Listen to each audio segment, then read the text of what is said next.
Hello and welcome to the Nen Show Podcast. They hate us, Mathwiz. They hate us. Just look at the poll results so far. That's right. I wanted to pull up the poll to see what the percentage was, and I forgot to do that, so I will do that now. But yes, I did. Last I checked, a week ago, it was Mashmo is winning, not by a landslide, but by a fair amount. It seems unlikely that will change. I don't know. It's maybe, I hope to not suffer as I do every day. And I'm probably going to be aiming to look for even whatever good, even if themes, if this was changed, it could have done this, or stuff like that. So I don't know. I just don't. Then there's people being it annoys me when people oh, what fairy fail. I'm ooh, stop being negative. I know it's bad. Whatever. We're going to be reading it. I don't I just hate the fan and yeah, I was just talking about you before the podcast because you've been getting people shitting on One Piece in the comments of your Bleach video, and it's I just hate the fan base wars, but it happens in general, but in Shounen in particular I don't like it because I like Shounen, a lot of Shounen, so yeah, obviously everyone's gonna have their preferences, but who fucking cares, whatever. I've never disparaged anyone for disliking One Piece. It's long, the art style's goofy, these are aspects I like to it, but, I understand that they can be off-putting to some, so whatever, I'm not going to get up in arms about it. Oh yeah, we're a podcast, hello everybody, hi. Alright, comments, before we get into the discussion. Do you actually have comments? You said you'd look at them. Yes, there was, what was the one? Yes. How long has it been? What year is it? It has been a while. This might actually be the first time all year. Oh, I see what you did there. But no, yeah, my sleep schedule has just been a mess all throughout, the One Piece podcast. And so, I'm always oh, I'll definitely read comments right before the podcast in the morning, and then I wake up late. And then it's well, I didn't read comments because I didn't have time. Oh. Who was the one by? There were a couple of comments about, Corazon and Doflamingo's nature versus nurture thing, which is a theme that I should probably look more into because I never pick up on it unless it's explained to me. And it also comes up a lot in this stretch. Well, because Kara, Lovelet, and Vijay Chandran were the ones I noted who pointed out, and I definitely want to talk about it because it comes up even more in this arc. So yeah. But yeah, it was a good... basically, I did want to kind of recontextualize my opinion on Doflamingo to maybe explain it a little better, because some people were kind of confused as to why I didn't like him. I think it was more... Because I've thought about it a little more, and I don't think I dislike... Well, I never really disliked him, but, I don't know, I like him a little more than I did before, because at first, I think I was more hung up on, oh, I thought his character was going to be, maybe some kind of an exploration of class because of him being a fallen dragon, but that didn't really happen. There were different facets to Doflamingo that I think I didn't fully grasp the first time. There were things I didn't fully grasp. I sent you a realization that I have to mention it later because it kind of comes that almost the same idea. There's some weird parallels between Doflamingo and this arc that I never noticed before. But yeah, and that's the thing is what we were talking about last time. I've been I've been writing down notes, and as I sort of character by character as far as Dressrosa goes, and as I've been writing just things I remember, I'm making more connections. So I'm just saying this video, I'm looking forward to it. But yeah, you were saying about Doflamingo. Sorry, I interrupted. I do that. No, yeah, I think it was more just I had an expectation about what I thought his character would be, and it wasn't that. Okay. So it was less that oh, he's poorly written or whatever, but it was, I don't know. I wasn't expecting it, so I was a little, I don't know. Because, well, I won't say that wasn't there, because obviously the interplay between the ideas of what is God and what is human were pretty big. But that is a topic we kind of discussed last time, and I got my video. I was gonna say the other thing about that was the story is still ongoing, and there are other characters who could maybe expound on that, or maybe Doflamingo will have more to do later on. I don't know. So I mean, the door is open on that one.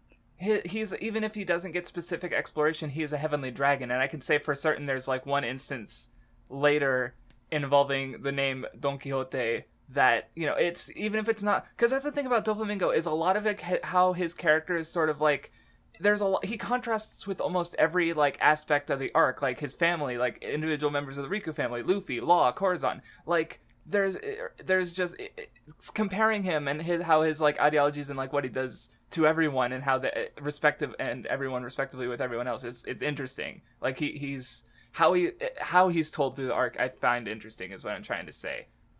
But so it's like, even if we don't get more of him specifically, you know, how he contrasts, or like, because I feel like he is supposed to be like the heavenly dragon. Like we saw him as a kid, he was just like Charlos. Like there's a blueprint heavenly dragon, you know, and Doflamingo is definitely like in that to a degree, but then he fell from that position. So you know, as we get more of the heavenly dragons, like in a way we'll also get more context to Doflamingo. And he was teasing about some stuff like some kind of treasure in Marijoa and being a sneaky bitch. So it's like, who knows? So yeah. Did you have any more? Because I do have a couple. There was one by what is this? Gum Gum Senpai Uncensored, about basically just asking about like what we thought about like the Dressrosa Alabasta parallels and like Crocodile and Doflamingo. And like, I don't know, maybe I'm just missing, like, I understand where some of the parallels were because we talked about it last time, but I feel like I'm not understanding the whole context of, I don't know. Like, I mean, like how Doflamingo and Crocodile kind of stack up specifically. Yeah, see, well, though, because, I mean, we were kind of talking about it because you just put out your Bleach video, and what you've been kind of paused on it for a while, like you've been sitting on the script for a while, or the idea for a while, but what kind of got you to finish it was actually, like, my comments a few episodes ago about how each of the big three deal differently in vengeance. So even though you did not include One Piece and Naruto stuff in the video, writing about them and how they helped talked about vengeance helped you contextualize what you wanted to say about Bleach. But while we were talking about it, we talked about how, like, sort of how Crocodile and Doflamingo contrast in how they manipulate, whereas Crocodile sort of like the people like love Alabasta, so he was using that to, you know, their love for the country will destroy it, whereas Doflamingo believes hate is in every person, so he's like, you know, so he uses, like, various characters use hate and anger to manipulate, so there's kind of that aspect to it. So I mean, I'm fine with the parallels, especially, you know, because like and I've also heard an idea, well, because like this arc also has some parallels to Enia's Lobby, I'd say, with, you know, infiltrating a very the territory of a very dangerous opponent to save a comrade, and some that we obviously haven't gotten to because this is only half the arc. And I mean, you could obviously draw parallels between a lot of different arcs. Like I got vibes, I'm trying to remember, because I know I got some other vibes with Dressrosa, but I forget exactly what, like, while reading it, because there's other ways, you know, it's an ongoing story. There's a lot of ways you can connect different ideas and stuff. So, because there's just so many things. But it's just copying the formula. It's just a rehash, bruh. Which One Piece has got well before Dressrosa. Oh, every arc, Luffy goes to Island, he finds someone he empathizes with, and he helps him, and like every arc. I don't care. Like, or rescue arc. Wow, like Bleach. Oh, look, another rescue arc. Like, yeah, it's a shonen fucking mainstay. Why is having two so bad? I don't care. Like, here's one. This is like One Piece's fucking third rescue arc. They went to Arlong and to save Nami, but she was, and then Robin, and now Sanji. Like, look who, and it's fucking good. I don't care. Anyway, my comments. Light Yagami pointed out that, like, Corazon had a, like, black and white view of the world. Like, he saw the government as good until Law was like, they kind of fucked over my home. And so, like, Corazon ended up, like, he wanted to save this kid, you know, regardless of, like, good and evil in the world. So, because, like, yeah, I guess that makes sense that Corazon was kind of oversimplifying things, you know, again, because we talked about the Doflamingo born evil bit. And another thing related to that is Ethereal pointed out that Corazon could not shoot Doflamingo, even though he thought so ill of his brother, he still could not bring himself to shoot him. So, yeah, I'm not sure. So maybe he did, like, maybe in, you know, recognizing that the government wasn't perfect, he also, you know, like, I don't know, maybe that might be looking a little too into it, but maybe there's, I'd have to, So I heard he wanted to reread Dressrosa, or at least the key parts. Like, holy like, it's just a really dense arc. And, so yeah. And one last comment is Gindan. He framed Baby Five's character arc under, like, burdening the family. Though I also had some other realizations about her character that I might talk to another time. And burdening the family is definitely, again, like, family is, like, huge in Whole Cake Island. So we got to get to it. Well, we got to get through Zou first. But I'm excited to talk about this arc.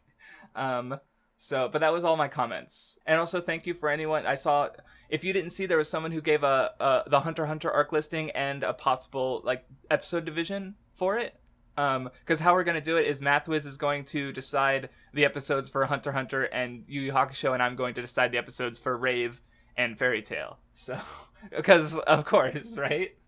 I was going to say, I already have a pretty good idea of how I would divide up the I stuff. haven't seen the one for Yu Yu Hakusho yet, so, I mean, you should be able to find it, no problem. And you just watched it, so it's not like you're going to get spoiled going through the manga or anything. So, though I am worried about the Mashima one, because right now there's, like, some stretches of reading that are, like most of it's over 50 like, a lot of it is over 50 chapters per episode, because it's, like, I want to get through it fairly quickly, and I don't think I don't know, I'm not sure how much we'll be discussing on it, honestly. Like, so maybe it'll end up being longer than how I currently have it planned. Well, I guess we'll see how the discussion goes. I'm afraid, Mathwiz, I'm afraid. That's what I'm trying to say. They voted hell. We're going to hell, man. No, I don't know. Hopefully we'll try to. Well, if when life gives you hell, you make it heaven. I guess. Yeah. Maybe I'll like Fairy Tail, because, like, I've seen the comments are like, oh, well, why are you gonna talk about Fairy Tail if you're just gonna rip it to shreds? Or some people don't even want to, like. Some people want us to rip it to shreds. And some people, like, aren't gonna. I mean, like, fair. You don't have to listen to the podcast if you don't want to read Fairy Tail. That's fine. But, like, some people don't even want to give it the chance. And, like, I don't know. Like, what if there's, like, you know, shot in the dark? What if I end up, like, I don't know what I'm gonna think of it. I have no. If you like it more than Bleach, I'll never forgive you. No, see, I'm not gonna get, like, too, like, I've always been, when you, like, last time you were saying, oh, I was, you know, I expected more from this, or this could have been better. I don't, like, jump on you. Like, that's just, like, it would definitely be hypocritical of me, especially when I said just let people like things, and then, what, you don't like this, or you like this too much, Mathos? How dare? Like, I'll be fine, you know. Because you know, you're reasonable. Like, even if I don't agree, like, you know, I'll hear you out, you know. So, and maybe because I like it when you give me more. And sometimes, you know, it adds to the discussion. Like, one of my favorite moments is when we were discussing Amazon Lily, and you were like, I don't know how this doll that the children made factors into Bo's character. And you made me think about it, and it came to a realization. I was like, oh, you know, she's free even from, like, societal norms. And so, yeah, it's good for discussion when we disagree sometimes. Yu Yu Hakusho, I don't know how that's going to shake down. I never disliked it. I just didn't. I found it kind of boring, so hopefully I find it interesting. Anyway, let us actually get into discussion. Well, wait. So, I do have one more comment I want to mention. Oh, sorry. Which is, I guess, still branching off of something we had said last time. This one's from Max Musterman. And they basically went into depth on, like, why, like, what Best Guy Ever's kind of complaint about Doflamingo's strength was. Which I think kind of makes sense the way they put it. Like how in the Frieza arc, there's, like, the cat and mouse thing going on, and, like, Frieza's also kind of like the puppeteer, like, you know, just kind of hanging around in the background scheming, but then it devolves into, like, chipping away at his health bar.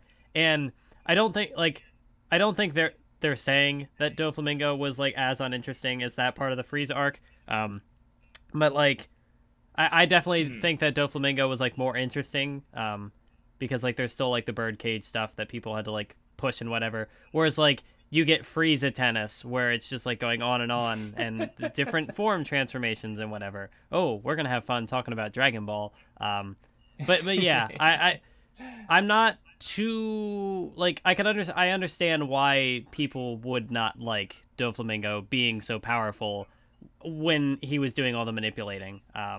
I'm like, or kind of like with Aizen too, how, like, there were different, like, powers at play, but then he just ended up taking everybody out and was unstoppable. So yeah, I can see why. Well, 'cause it's not like the manipulate, like, in both Aizen and Doflamingo, it's not like the manipulations were gone. Like, I remember with Aizen specifically, I remember like there was a whole thing with Yamamoto where like he had this, because Yamamoto's super fucking strong and he had this specific thing, like contingency plan to deal with him. So, and Doflamingo was still like I think about the Rebecca instance where she came in and feel like and where he's still manipulating both like literally with his own powers, and just like Rebecca saw the birdcage as indestructible, because Doflamingo wanted people to think that, because like Zoro said, it's just a power, it should be stoppable. So it's like, it's not like there was nothing, so I personally just don't, I don't mind him being strong, but yeah, I guess I can see it.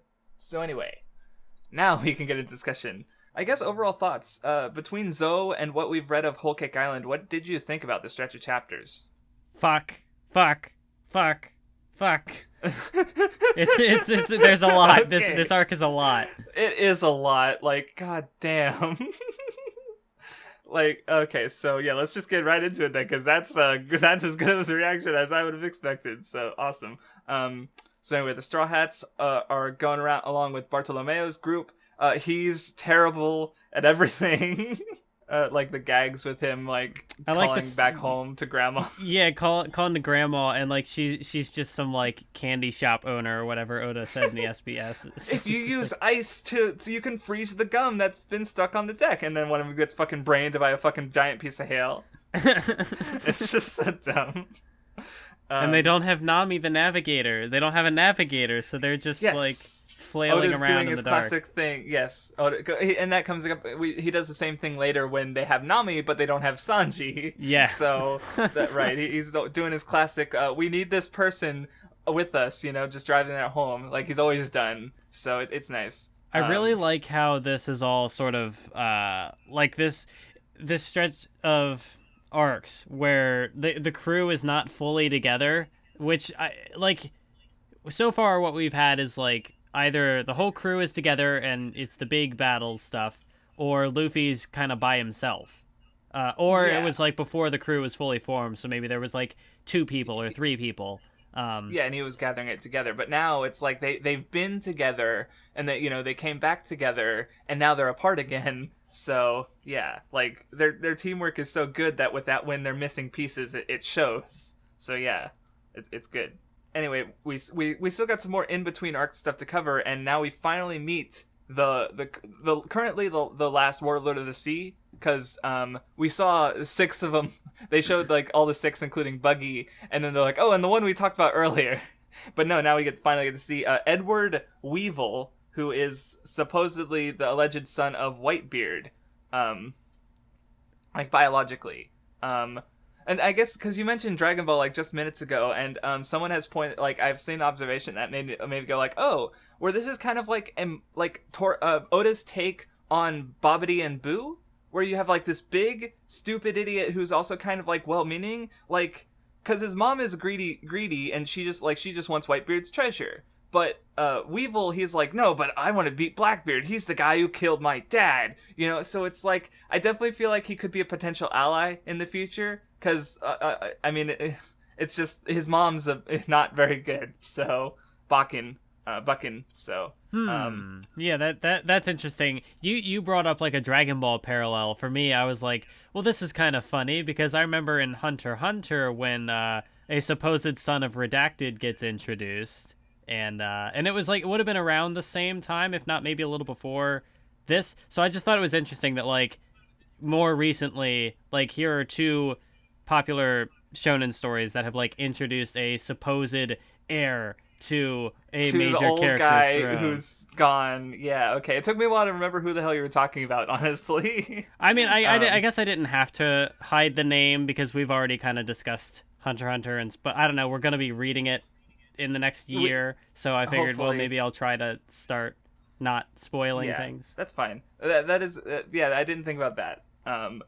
I guess because this was more of like a parallel between like what the roles of the characters sort of, and like how they because Boo wasn't that bad. He was just being manipulated by a tiny thing who's kind of evil, and Buckin seems kind of evil. So because like obviously it goes against the whole family thing. Like that's what the fight is, like he runs into a Whitebeard pirate, and he's like, no, and they're arguing, it's just they're disagreement about what family is, and then he fucking destroys them.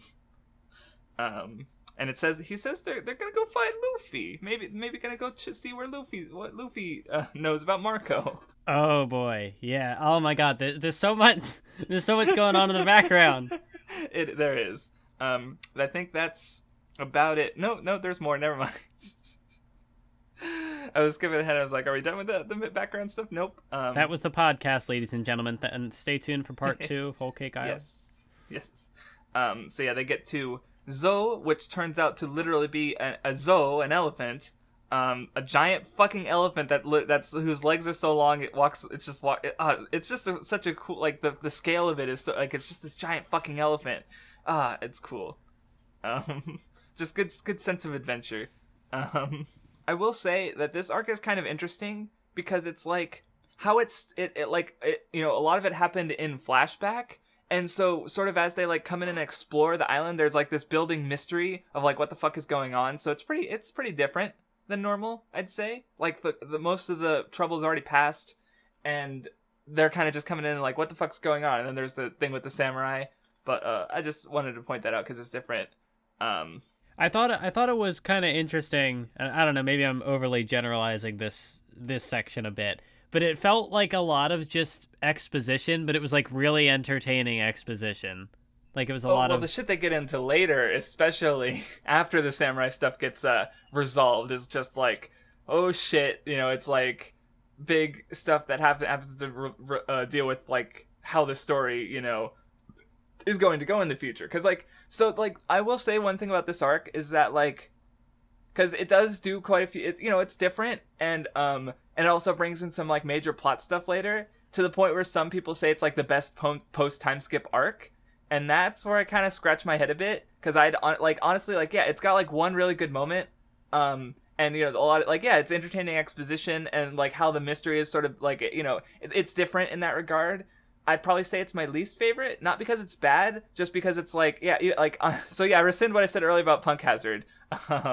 So yeah, I do think it's a bit better than Zou, because Punk Hazard has more good moments and interactions than like the fight, and it's not as world building, I guess, with the overall stuff, but I don't know, it's just more entertaining to me. So like Zou is good, don't get me wrong, but like there's no bad arc in One Piece, but like reading Zou weekly was really good. But rereading it, like, with all the mystery already in mind, like, I'm like, yeah, it's neat to see how this arc is structured, but, I already know the mystery, so that aspect isn't quite as entertaining to me, I suppose. So, it's still good, though. I do like Zou, don't get me wrong. Yeah, this is where I get kind of confused on, like, well, how do you divide things up into arcs? Because, like, there's no real conflict in Zou.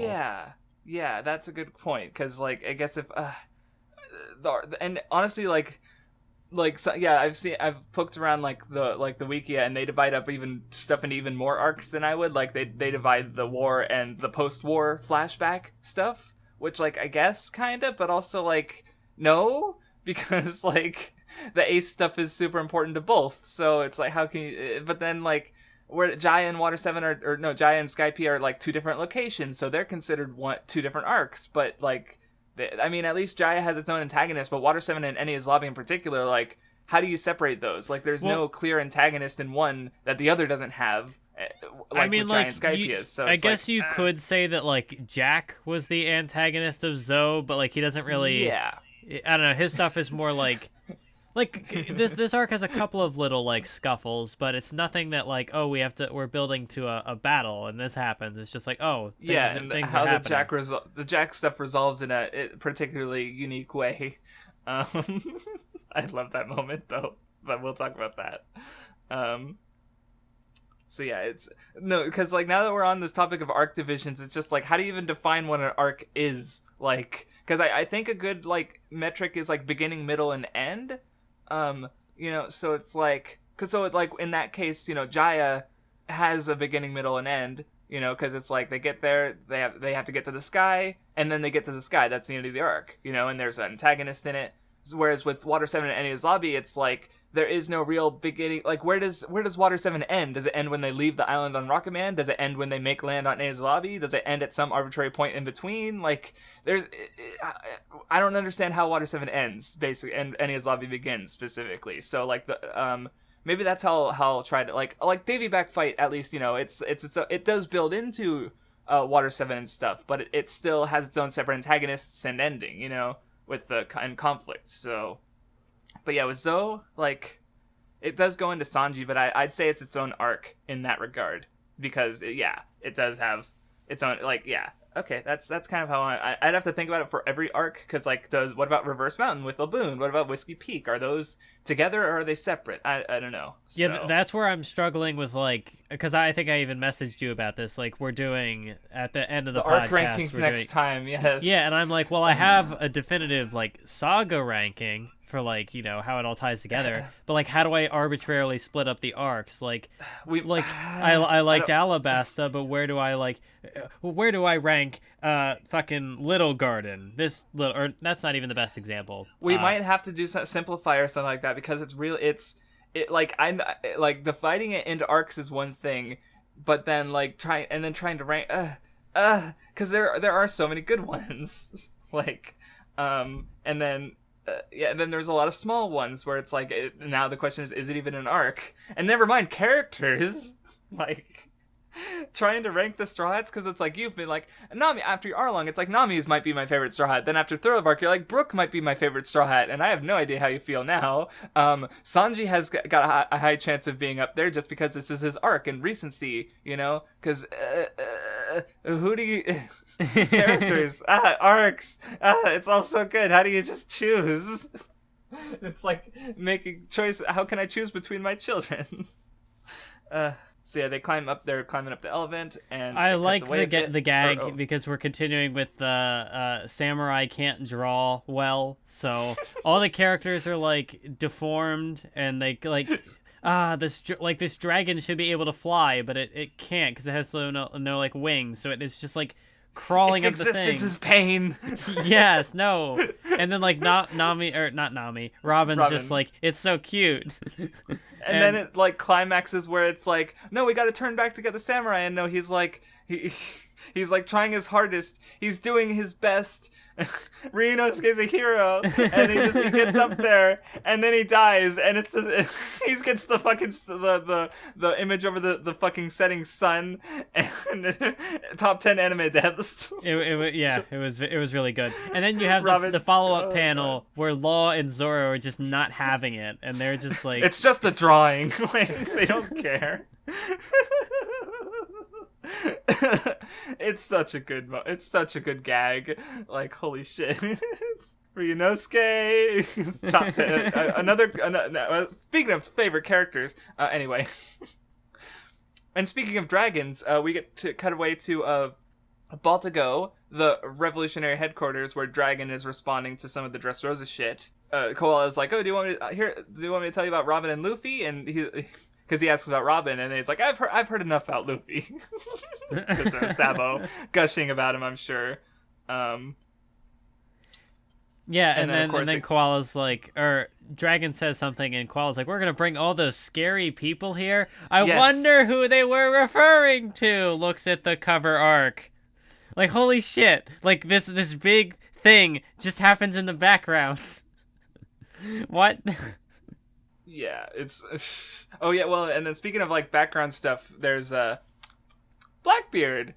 We see how Lafitte and Shiryu are doing, and Jesus Burgess is like, oh yeah, I found the revolutionary headquarters, we're gonna fuck him up, right? And then I think we do get the newspaper later where it's like it talks about the right. I'm not wrong, right? Oh yeah. Blackbeard's crew just shows up at the revolutionary headquarters, and something seems to have gone down there.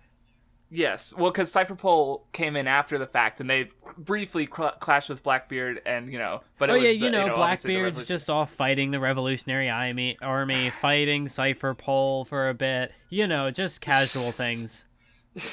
Fucking Blackbeard, what's going on? Like, because did they just go there to avenge Burgess, or do they have some other? Because the Revolutionaries are mostly focused on the government, and here they are up against one of the emperors, so. Yeah, it's weird. Because there is the idea that he was there helping his comrade, which because I've always felt that Blackbeard he's not like an abusive leader, because it's like his men always seemed pretty loyal to him. Like I remember after the war, Pizarro, one of the Impel Down guys, was like, "Hey, let me be captain," and Lafitte was like, "You want to die?" Like they're kind of loyal to him, or at least those core four seem to be loyal to him. So maybe he was there avenging them. Maybe there was something else going on. Blackbeard's a weird, planny, sneaky boy. Yeah, and questions without answer. I like how this was handled. I mean, because like I said, it was in the background, but it does kind of progress throughout the arc. Like we get the shot of the Revolutionary Army there, and they're talking about stuff, and then you get Burgess showing up, and then later in the arc, like there's the cover arc where they're looking at the newspaper or whatever, and they're still there, yes. And then like there's another, like there's the announcement that like, oh, there was a fight there, and then at the end of the cover arc, there's a little thing. I don't know if they're connected or not. I kind of just assumed that they were, but red-haired Shanks shows up at a certain island. Yeah, there's a wedding. Okay, because, like, see, I don't know what... I have no idea what that's about. Yeah, because Redhead Shanks was at a wedding on some island, and, like, who's getting married? Why? What's going on, Shanks? Oh, shit. And speaking of cover stories, we forgot to talk about the Jinbei one, because he kind of did his own adventure one last time, where he found a poneglyph, and he took it to Big Mom, as we saw in this stretch of chapters. And he also added Wadasumi, the old Vanderdecken pirate to his crew. I think he was with Vanderdecken. Yeah, he was. So now they're in that they show up in this arc. So I totally forgot to mention that last time, because usually we talk about the cover stories, except for the newspaper ones. But yeah, I don't know what the fuck's going on with Shanks. So maybe I was wrong. I didn't remember anything about a wedding, so maybe I just read it totally wrong, because I thought like, oh, did they show up at like the Revolutionary Army place? Oh, like, okay. Are those the scary people they were referring to? I thought there was a connection there, but maybe not. Oh, no. Okay, no. Well, because like if you read the text, it says like there's a wedding, and then in the background behind Shanks, there's a church like built. There's a building with a cross on it while he's holding the newspaper.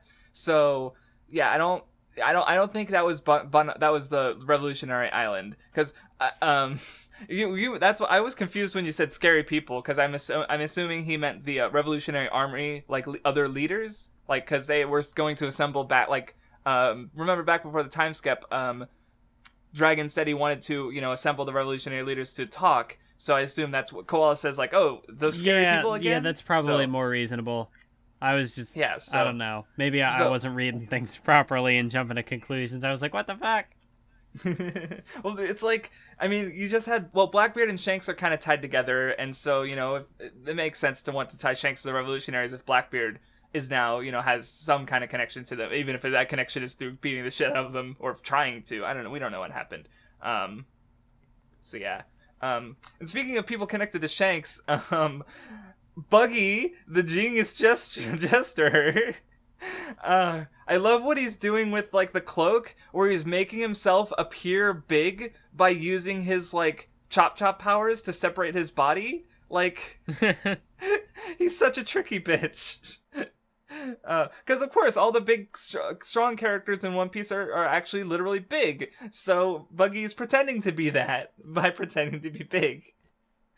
Oh god, and of course, and I also really like how like Buggy explores the warlord system, where it's like, oh, if people under the warlords are, they're free. Like Caesar Clown got fucking free because he was under Doflamingo by Fujitora, and so Buggy like brings pirates to them because it's like, oh, if you're under my name, that means everything's fine. So he's using them as mercenaries. So it's everything's technically legal, the best kind of legal. So I just love how he like it continues to explore. Like it's like it's a rule of the system, is that pirates under the warlords do this thing, and here you have a warlord abusing that, and of course it's just so perfectly Buggy because he's a greedy bitch. So I always thought it was like a really cool little thing. Did you have any thoughts on the last of the in between world building stuff, or shall we finally get to Zou proper? I don't remember anything else that happened in the in between. So yeah. That was it. So, for at least for now, because I'm sure we'll get more later. But so anyway, they make it up to the back of the elephant. They start to look around. Everything's destroyed. Recently, apparently, like, and Oda keeps trying to be tricky. Like, I'm curious as to how you thought about it, because it's like, Wanda implies that one of them is dead because she talks about the Straw Hat corpse up ahead, which of course, I mean, they have a corpse on their crew, to be fair. And of course Sanji's gone, so every time he comes up, they like get like a dark look over their eyes. Like, do you remember how you felt reading through it, where it's like, what's going on? Because it's like they're implying like, oh, somebody's dead, but obviously they're not dead. So what's going on? Yeah, I don't know. Yeah, okay, that's fine. Oh, there was also the mystery that, like, oh, they're human haters, but then, like, they get there and they're like, oh, you're our heroes. So there's another kind of, like, fake out. Which actually you made me think, because that is kind of interesting, that there's the idea, because Sanji's group, I think Caesar mentions it back when they first arrived in the flashback, where it's like, there's this idea that the minks are dangerous, but they talk about how they only hate people based on individuals. So it's like, it's probably not that the minks are dangerous, it's just that most people who try to go to Zou end up being invaders, because it's like, that's what they see this place as, and then they end up having to fight and get in over their head. So it's like, you know, they retreat, and they're like, oh man, those minks are dangerous, but like, no, the humans who just go there are shit. Maybe. That's just kind of what I took from it, so. No, yeah, I think that makes sense. Yeah. Because, I don't know, the last human who, well, human, quote-unquote, who showed up at their island, kind of wrecked the place. Yeah, Jack's a bad guy, a bad boy. But anyway, as they're sort of, like, being led around, they eventually find Nami and Chopper. Sanji's gone, though, unfortunately, as we come to find out the details of later. Brooke's there. Oh, yeah, and so they start catching up. Like, it cuts around a bit. Like, we see some of the flashback, and then they cut back, like, the Strahts move around and meet more of the people. So I'll probably just focus on the flashback, though. Because, like, I mean, there's a lot of little things that, like, are kind of, like, how the Zou, like, how the minks kind of work. Like, oh, the day and night cycle. There's a cat. They're led by a cat and a dog, and cats hate dogs. Just little things that are cool. But yeah, we find out that, Sanji returned fire, and they were able to escape from Big Mom, the Big Mom flagship. Whereas meanwhile on Zou, Jack came in looking for the samurai. He wasn't there, so Jack started causing havoc, trying to find someone, or find him. Oh yeah, I wanted to ask, what do you think about the smiles, the artificial zones? Because like we see how some of their powers work. Like one guy turns his hand into a wolf head. Like they're different. They're weird. Yeah. Like I was wondering if you had a particular thought. Not really. I mean, yeah, it's weird. I'm curious to see if anything more comes of that. Well, I mean, I'm sure something will, because Kaido is on the horizon supposedly. So. Yes, and he's got more on his crew. But I don't know what I always like. I guess how I always described it was like a smile is like a wolf or an animal paramecia almost, like because it doesn't seem to follow the normal like zone rules. Like Sheep's Head turns his arms into like horns, so like it I don't know. It's they operate differently. So I guess it's nice that there's a distinction. Like Jack's obviously a natural devil fruit user, you know, because his fruit just seems to work like a regular. It's like they even talk. It's an ancient zone, but you know so it's cool that like are the artificial devil fruits don't just replace the actual devil fruits. They're different, you know. And Momo's kind of a weird example because his fruit seems like it would be a normal zone because he just has like a full animal form and his human form, but like it's kind of a mistake. So he has not shown a half form if he's capable of it. So yeah, but yeah, I like the description of the fight is neat, like because it's like the Nekomam. Oh right, they changed the names. I'm used to the Japanese names, which are Nekomamushi for cat viper and Inurashi for dog storm. So if I say, just think Neko and Inu for cat and dog, in case I say something that's not what Viz says. So because like Jack, he's like, because like he's been given the highest bounty number in the series so far at 1 billion. Like that's a decent ways off of the whatever the last one was we saw. I'm pretty sure the highest is probably Luffy, right? at up to this point, like up to Zou at 500. Like I can't think of a character who's been given an on-screen bounty higher than that. And Off the top of my head. I don't know. Maybe like Kid might have had one that was like slightly higher, but I don't remember. I think it was like lower, like under. I think it was 480 or something like that. I don't think it was over 500. But yeah, but billion is a pretty big fucking jump. But like, so he's like fighting both dog and cat who are like taking 12-hour shifts, and he's still like able to hold up to them. And I mean, he does eventually like use the weapon to the poison gas. But and I also like how the actions of like, because Dressrosa, the whole thing was like how like Law said that breaking the gears on Punk Hazard would shift everything in the world, and so now like all like the revolutionaries are winning battles over the place because Doflamingo's down, so all of his operations canceled, and now that affected Zou. Like even this like isolated like place away from everything is being affected by the defeat of Doflamingo. Because Jack was there and he happened to leave because Doflamingo. So yeah, because he went to attack the escort to try and rescue him, but it didn't work. So yeah, you have to think Jack went from having this battle, which I forget how long it lasted. It seemed like it was a while, like at least a few days. And then he goes to like take on, like the former fleet admiral and.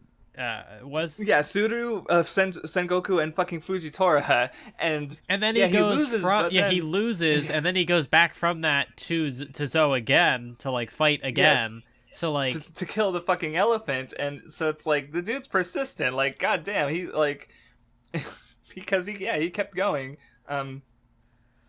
So yeah, that's Jack is Tough. Because and he does end up. Crippling, like we find out that with Inuarashi and Nekomamushi, he cut off one of their limbs each. So yeah. Anyway, now we get as far as the flashback goes, we see Sanji's group arrive. We kind of already saw them briefly a while ago, where they were because we saw Zou and it's like, oh look, a volcano just spouted water. No, it's actually an elephant trunk. And yeah, they help out the island. They take care of the poison gas. Chopper doctors up. He's a good doctor, so he's able to help, and of course they force Caesar to help too. It was also interesting because I remember we had gotten a little cutaway to whatever was going on Zou before, and amidst this flashback we kind of see that again, and it's like, oh, so this is why this was happening. That's what was going on. It was during all this. Yeah, it was like the last time it was like a teased, now we have more context. So okay, exactly, that's what's going on. Because like, oh, they're being chased. Oh, there's like a river or something. What? They're in the trees. What's happening? And there's a bit where Awanda like tries to kill Nami, and she gets stopped. In a fucking suicide thing. Like, well, that comes up with Pedro later too.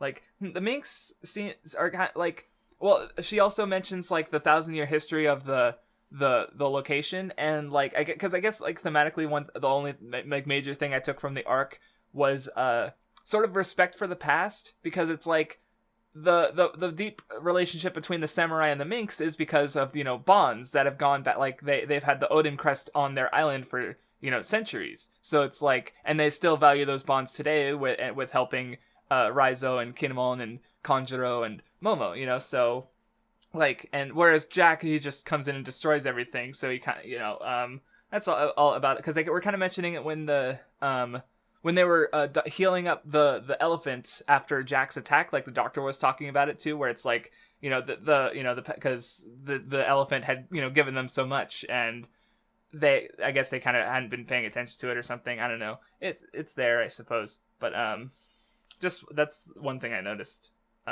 So anyway, they talk about how they saved the country, and then then there was after that happened, we had Big Mom's men arrive, including Pickums and Capone, Beiji, the supernova, who he gets more screen time this arc. So more of those guys showing up again. Which ones are fodder, Mathwiz? Huh? You see, that's the thing. You can't guess Oda. Like, you don't know what will come back and be more significant. Oh God. Which is we get to talk about that very soon. So yeah, they come in. They are looking for Sanji specifically, and Caesar. So we finally kind of get some of the mystery regarding the alive only bounty poster. So because Pecombs is ready to like let him go and just take Caesar since they helped Zou. Beiji doesn't give a fuck. God, I love his power so much, honestly. Like, because I've liked it ever since Sabaody when he first used it. Like, because he's just like, he's a human castle, you know? And like, so like he like how he takes care of Pecombs is he holds up his hand and like fucking miniguns come out. And I don't know, it's just really fucking cool. And he fucking summons a cavalry. Because they're like, oh, there's just two of them. So we're just having a little, isolated conversation. And then like an entire army pops out and they're surrounded. Yes. And I also like how later they're having the conversation. He's like, "Oh, we're already going. Like, this isn't a request. It's a demand. Like, we're already heading to Big Mom. Like, he's just got a cool power. And I'd like to see someone like seriously fight him. Like, I'm just imagining like Luffy being in the castle and just fucking everything up because it's fucking Luffy. Like something like that. Like a full all-out fight. Like, because he definitely has his weaknesses. Like he was stomping out Sanji's cigarette. It caused a fire. I can imagine that would be pretty bad if you had a fire inside of you. So it's like, but it's still, it's just a really cool power. I like it, and I like how it's presented. With all like the gag back on Sabaody where he's like, yeah, military might, and then his men in his eye are like, they're getting smoked out by a cigar. It's just so silly. I don't know, just his power is really cool. Parameces in general are just the coolest generally. So anyway, everyone's captured, and he brings them in for the regarding the wedding, the tea party in which the daughter of Big Mom, Charlotte Pudding, will be marrying Vinsmoke Sanji. He's been a royalty the whole time of the Germa Kingdom. Mr. Prince. Well, see, yeah, that was great because you messaged me with the stuff from Jaya where it was like, oh, I'm from the North Blue, and you're like, man, Oda's been setting this up for so long, and I'm like, Sanji, you mean Mr. Prince? And you're just like, I wish I'd saved that for here so I could see your reaction live. Because yeah, he knew he was a prince, and God. Yeah, now I definitely see, I guess with like how I had perceived Sanji before, and people in the comments or you would be like, oh, well, it's, I can see why you'd only see that like the first time through. But now it's like, because here we are 800 plus chapters into the story, and it's like, oh, by the way, let's just totally recontextualize Sanji's character with a bit more of his past that was yet to be revealed. So now it's like, damn it, Oda, are you trying to make me like Sanji? You can't do this. Because that it adds so much context. It's so good. But we'll get to that later because we get a full-on flashback later. Like, yeah, we got the Luffy flashback, but here we get a Sanji one. And see, like, what this arc does for Sanji's character, like, Oda's set a standard for me, and I want to see every character, not necessarily like a full flashback and stuff, but I want to see every character get the exploration, because this arc just like picks at every like so many core aspects of Sanji and explains some and challenges others, and it's just I want to see every Straw Hat get this level of characterization and challenge, conflict, because I think it's really good. Like, obviously we're not done yet, but even what we get because we do kind of get an arc pretty much like with the last chapter, but like It's good stuff, like, and it really does. Sanji's so good. Well, yeah, and it definitely is like a Water 7 parallel, because like you get like how that gave us more context on Robin, a character who had been around for a while, but we never really fully understood what was going on. Sanji, we thought we did, I guess not. So yeah, there's. Now it just makes me wonder, because Oda did this with Sanji. I'm like, okay, what other details is he hiding from us? Like, what is there more to Brook? Brook was alive for so long before he died. Is there another story there? Is there what about Zoro? What's Zoro's deal? Who is Zoro's dad? Now we gotta know.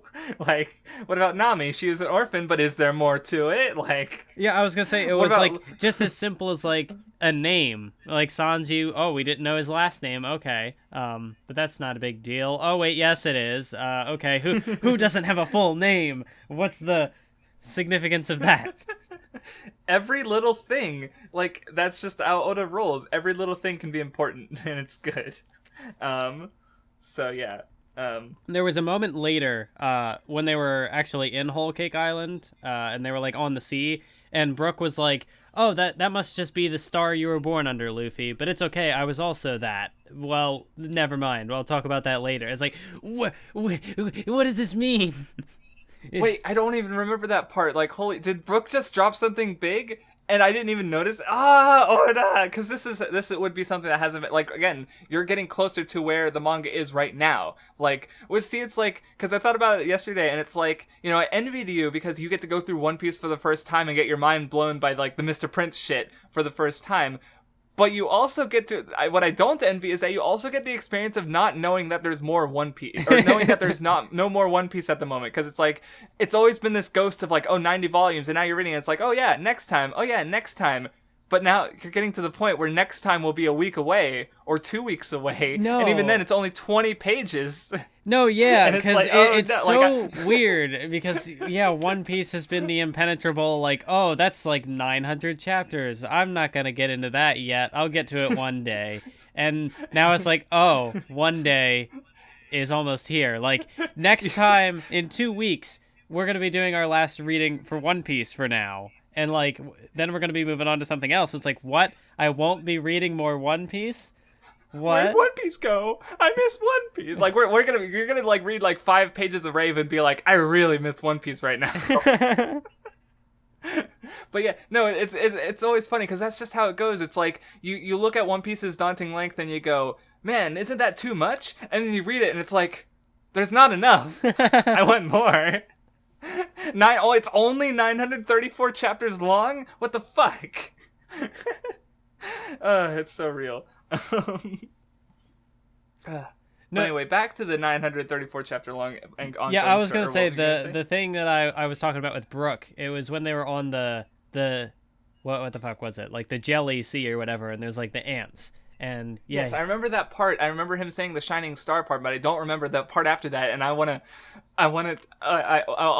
notice it when I'm flipping through again because I never noticed that before, and I'm like, what the fuck are you teasing at? Well, because Brook, he's so weird because he knows some things, but he doesn't know other things. Like he knew about the Robin was like Vinsmoke. That name sounds familiar, and she's the fucking revolutionary information gatherer. And Brook's like, yeah, I know exactly who the Vinsmokes are. Like. What? Yeah, Brook in this stretch was really interesting because for the most part, he's been kind of the goofy old skelly boy. But as always. But this arc, he's had some like serious moments. Like, I mean, I know we're jumping all around, but like he had a confrontation with Big Mom. There was young lady. Oh, he's so fucking cool. There was like his interactions with Pedro. Yeah, Pedro. Yeah. I was about to say Peckham. But yeah, his interactions with Pedro, and he's like, "Oh, are you gonna be the decoy or whatever?" So it's like there's like an air of seriousness to his character this arc, and it's like, what the fuck is going on, Brook? Who are you? It's so good, yeah. But yeah, well, because by talking about since I mentioned his knowledge is all over the place. Like he knew about the Vinsmokes, but he didn't know about Gold Roger. Like that one always gets because he was gone for 50 years. Because I always love where it's like the Savodian like Dark King Silver's motherfucking Rayleigh is right there, and he's just like. Gold Roger? I remember a rookie by that name. Like, oh man, Brook is so good.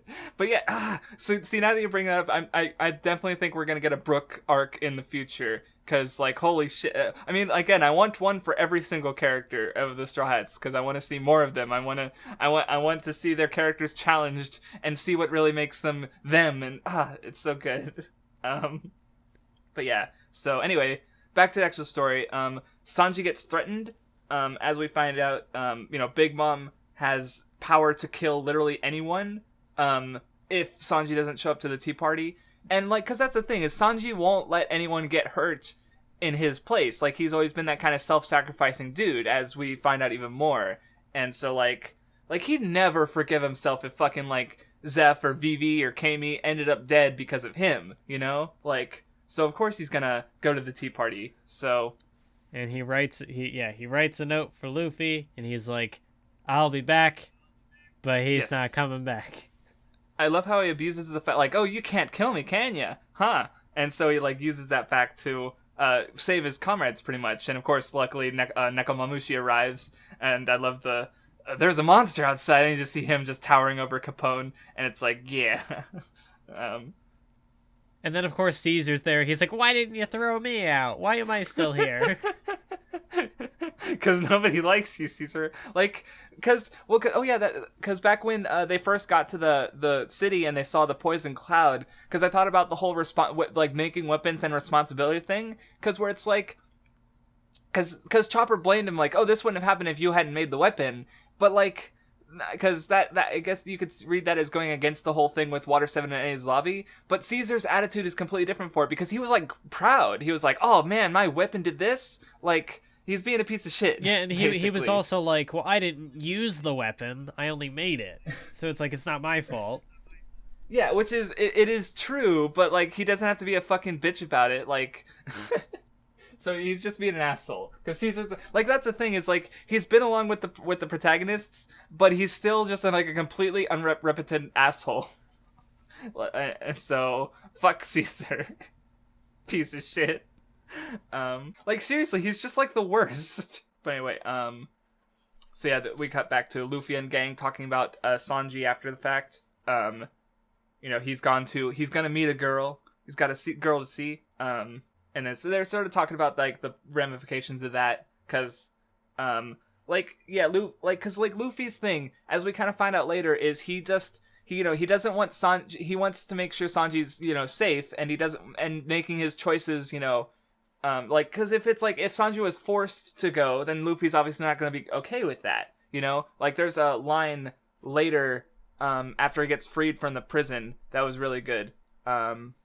That was it. It's where Luffy said, I've done all I can do. If he still wants to be with Big Mom, then, like, Luffy would be okay with that. He just wants them to be making the best choice possible. So, because, like, that's the whole thing. Like, that's so important with the Whole Cake Island arc, too. Because, like, when Jinbei tries to leave Big Mom, she's like, we're jumping around, damn it. But it's important. She says that, like, if you leave me, that's a failure. That's my failure as a mother to her crew. So she forces everyone to stay with her, because if everyone had a choice, no one would be with her, because she's fucking horrible and awful in every single way. Like, the only reason she has a family is because she's strong and dominant, whereas with Luffy, he's willing to accept that someone might not, that Sanji, even after all this fighting and pain and struggle to get to him, if Sanji didn't want to be with Luffy, he would be totally fucking okay with that. And that's just, like, a very good example of how different these families are, because that's what the whole arc does. But, again, I'm going way ahead.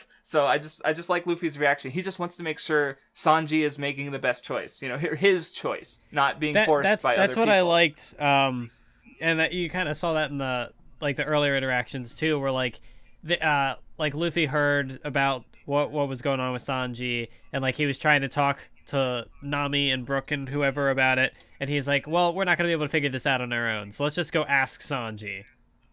Right, because they don't know what's going through Sanji's head. Like, they obviously, like, they don't have the context of the Vinsmoke stuff.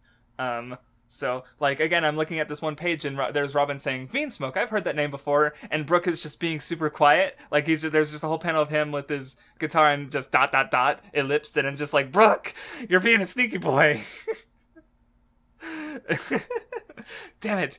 You made me so curious about Brook with that little observation of that line I just glossed over before, I guess. But yeah, I guess another thing regarding Sanji's decision is, like, right now they're dealing with Kaido, and if Sanji gets rowdy, like, now they're dealing with Big Mom and Kaido, so obviously, like, that's not ideal. He doesn't want them to be fighting two battles. Like, even when they're deciding to go to Whole Cake Island to save Sanji, like they're not there to fight Big Mom. Like Luffy wants to get Sanji and maybe get the road poneglyph if possible. Like they're not there to fight. They're trying to. It's a stealth mission that doesn't work out, but it's supposed to be a stealth mission. So yeah, there's lots of, it's neat seeing the characters interact in a serious way, you know, like because they're such fucking goofballs like 90% of the time that seeing them actually like sit down and like, okay, like they're trying to think of like come up with, you know, maybe it's like this, maybe it's like this, well, you know, and yeah, so Sanji's like, yeah, well, let's go ask Sanji ourselves. So it's just they're all so good. The thing, like, I have no idea. Obviously, you know, because you've read the rest of the arc. I have no idea how this arc is gonna end. Like, are they gonna fight Big Mom? Are they gonna somehow get out of there? Because there's still the boy, the character that I've heard so much hype about, that hasn't even been introduced yet. He's been name dropped. He's been mentioned. Yes, they've been named. Yes. Charlotte motherfucking Katakuri. We'll get to him. So yeah, I have no idea where this arc is going to end up going. Well, just to make an observation, it's like, because at the end of this arc, like they more or less have everything. You know, like they got the poneglyph, they got Sanji, but there's still like hold on 5. There's still 45 chapters left of the arc you haven't read that. That's a pretty big number, you know, for like, you know, an arc that, because like, I remember some people, I guess, as reading it, like, I've heard the idea that they were frustrated because they didn't know where it was going, whereas like look at Dressrosa. It's not going to be over until Doflamingo gets beaten, you know? Doflamingo gets beaten, the arc's over. So, like, yeah, it's really long, but at least you know why it's not over yet. Like, you could say, oh, they haven't beaten Doflamingo yet. Oh, they haven't beaten Doflamingo yet, you know? Whereas with this arc, it's like, they didn't come here to beat Big Mom, so there's not, like, you know, obviously they gotta leave, but how are they gonna leave, you know? Like, when? Why? Like, and like it is more mysterious going forward, yeah. And just thinking with the way that, like, the power curve was set up here, because Luffy struggles so much against... We've completely lost the plot. But going, like, right? when Luffy fights the officer dude, and he is Cracker. Cracker, and he has such a hard time against this little officer guy. Like, how the fuck is he supposed to stand up to Big Mom? Like, even with Jinbei and Sanji, they're like, what would... Yeah. I don't know where this is going. And that's, like... that's the thing, because One Piece... Like, I could see people having a problem with One Piece for how, like, formulaic and potentially repetitive it can be, because it definitely does have its arc structure. But, like, this is one of the rare instances where, like, I don't even know what's the end game for this particular arc. Like, what? I don't know. Yeah, it is off the beat. Like, because I've talked about how it was pretty different too. But yeah, Whole Cake Island is also different, and it is really cool. So yeah, back to the actual like thread of the plot, because we've been jumping. You're right, we're jumping. This is gonna be a long discussion because Zou is already got it kind of dense, and then we got like a fairly big chunk of Whole Cake Island too. Oh God, what have we done? So anyway, they head over to Nekomamushi, who's a big fucking dork. Like, he's always been, like, scary up to this point, but here he is, like, singing in the shower and eating the fucking lasagna because, of course, Oda would reference fucking Garfield, right? Like, fucking why? I just liked how he was, like, sitting in the I don't know, the bath or whatever, and, like, so, like, yeah, here he is, like, he's, like, missing an arm, and he's still, like, trying to, like, oh, well, if I use my bandages to, like, hold this spoon, I can eat this lasagna. And he's like getting fucking hurt. Oh, look, a ball! Oh, God. Like, he just keeps getting hurt. He's so dumb and good. And then like Chopper gives him a shot, and he's like, "Okay, I'm all better now." He's like, "No, that's not how that works." I just realized what makes him great is because I've seen like videos and gifs of like big cats acting like small cats, you know, like purring or having cute eyes or, you know, playing with toys. And Nekomamushi is like that into a character. So, because that's what he is. He's a big, scary cat, but he's also a dumb, cute house cat. Like, look at Robin. She's like, pulls out like one of the cat toys and she's like playing with them. Of course, like, that's just... He's good. He's very good. I also like the little shot where like they're on their way there, and I don't know, like I think Chopper was like sees this one like reindeer mink, and it's like, oh hey, this is the first time like Chopper is like showing any sort of like romantic interest in, or I don't know, any sort of like attraction to anything, because that was the Yeah, thing like, Oda of had course talked about, like, yes. oh, he's not interested in Yes. human girls, but like a reindeer. Well, hey, so Chopper is That's a whole nother matter entirely, right? Chopper's a boy, a real boy. Maybe, I don't know. yes. He is the youngest, so closest to puberty, I guess. I don't know. Luffy's kind of retarded about it though, so whatever. He's childish. I don't know. But yeah. So anyway, they run into Pecums, and they talk to him about getting to Big Mom. And he's still like a loyal member to her crew, but he also wants to help the Straw Hats for helping his homeland. So I loved the part where Luffy was like, well, how do you know about all this stuff? Like what Big Mom's gonna do? And he's like, this is true power. You know, when you can, the future set in stone, you have like control over everything because Big Mom has like all these connections, and you know, she was able to like emperors, be able to manipulate Sanji because like, oh, I know your story, kid. I know I have connections. I'm you know. So it's like this is true power, like the ability to make anything you want to happen just because you have the power to do it, or the connections or whatever. Yeah, like, well, because yeah, it all goes kind of into the complacency versus, you know, progress kind of thing. Like, well, because like later on, Cracker's talking about how like, oh yeah, ooh, you worst generation guys, so scary. We've already beaten like 4 of you.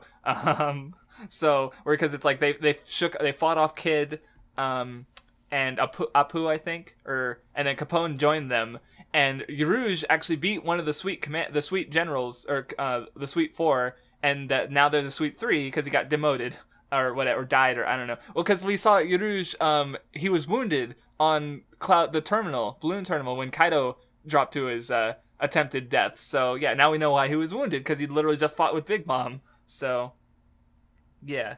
But Luffy doesn't care. He never cares. So he's gonna go find Sanji, and that's it. But yeah, they're starting to form a plan. And of course, partying. They party. Like, I love while they're partying. Like, Brooke, Robin, and Frankie are like, we adults must keep everything. You know, we gotta watch for the samurai that they're worried about.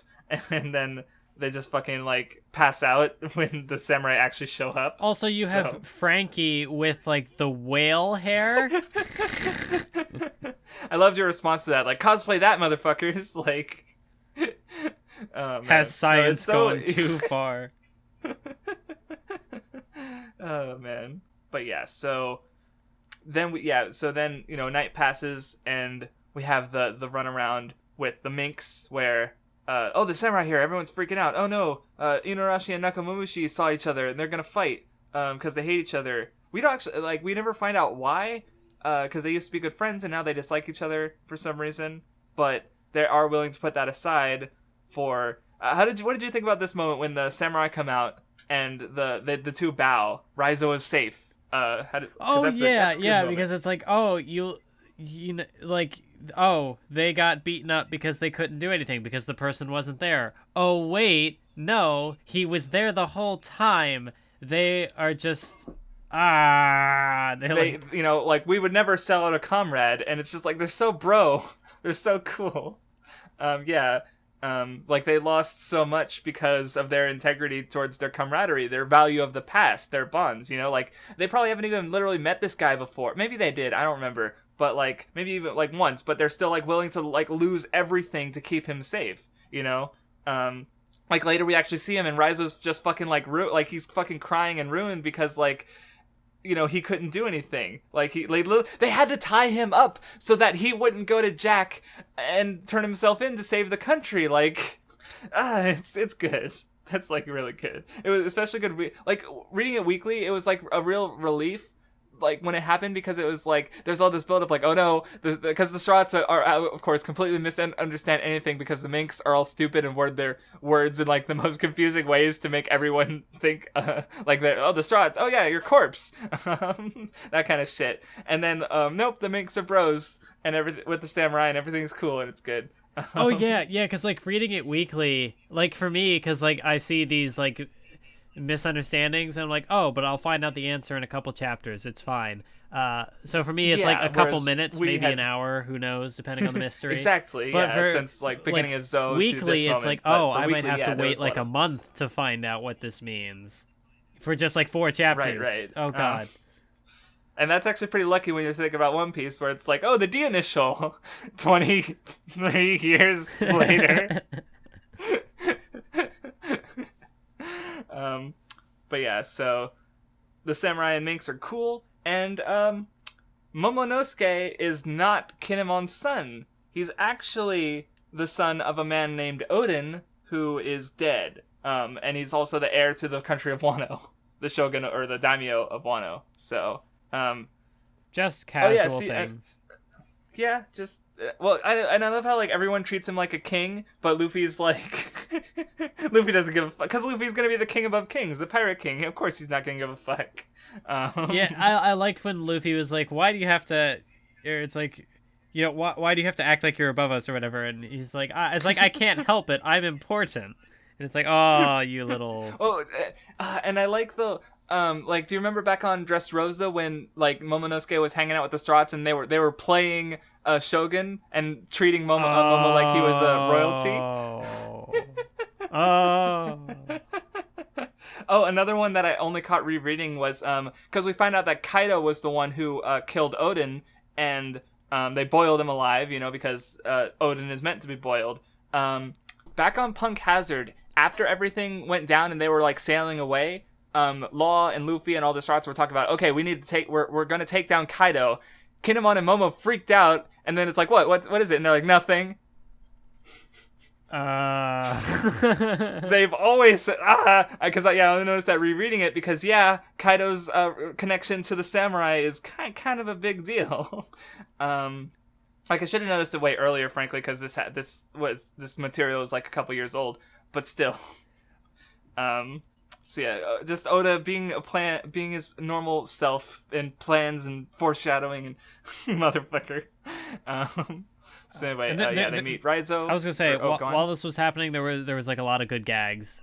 Cause like, oh, he's a ninja boy, but he's a big boy. Ninjas that's weird. But he's like, well, ninjas don't do party tricks. But they were just like not interested. They're just like sulking and depressed. And even like Zoro and Law were playing up because it's like all men love ninjas, and so then I love because Law is like do a shadow clone. Like even Law is getting like he's like probably the most serious one, and Zoro's like being violent. He's like hide in the ceiling and get stabbed by a spear. Like he's just being fucking rude. But Law is like kind of getting into it too, and even though he's so edgy and serious, so that's pretty funny. And he even has like when like in the panel after Raizo does it, he has this like look of disgust, which is so like Law. What you asked for, a Law? Oh, God. Well, we talk about all of these characters and dynamics being like Naruto. Here's the ninja. Here's Naruto. We did it. Yes, here's your reference, Kishimoto.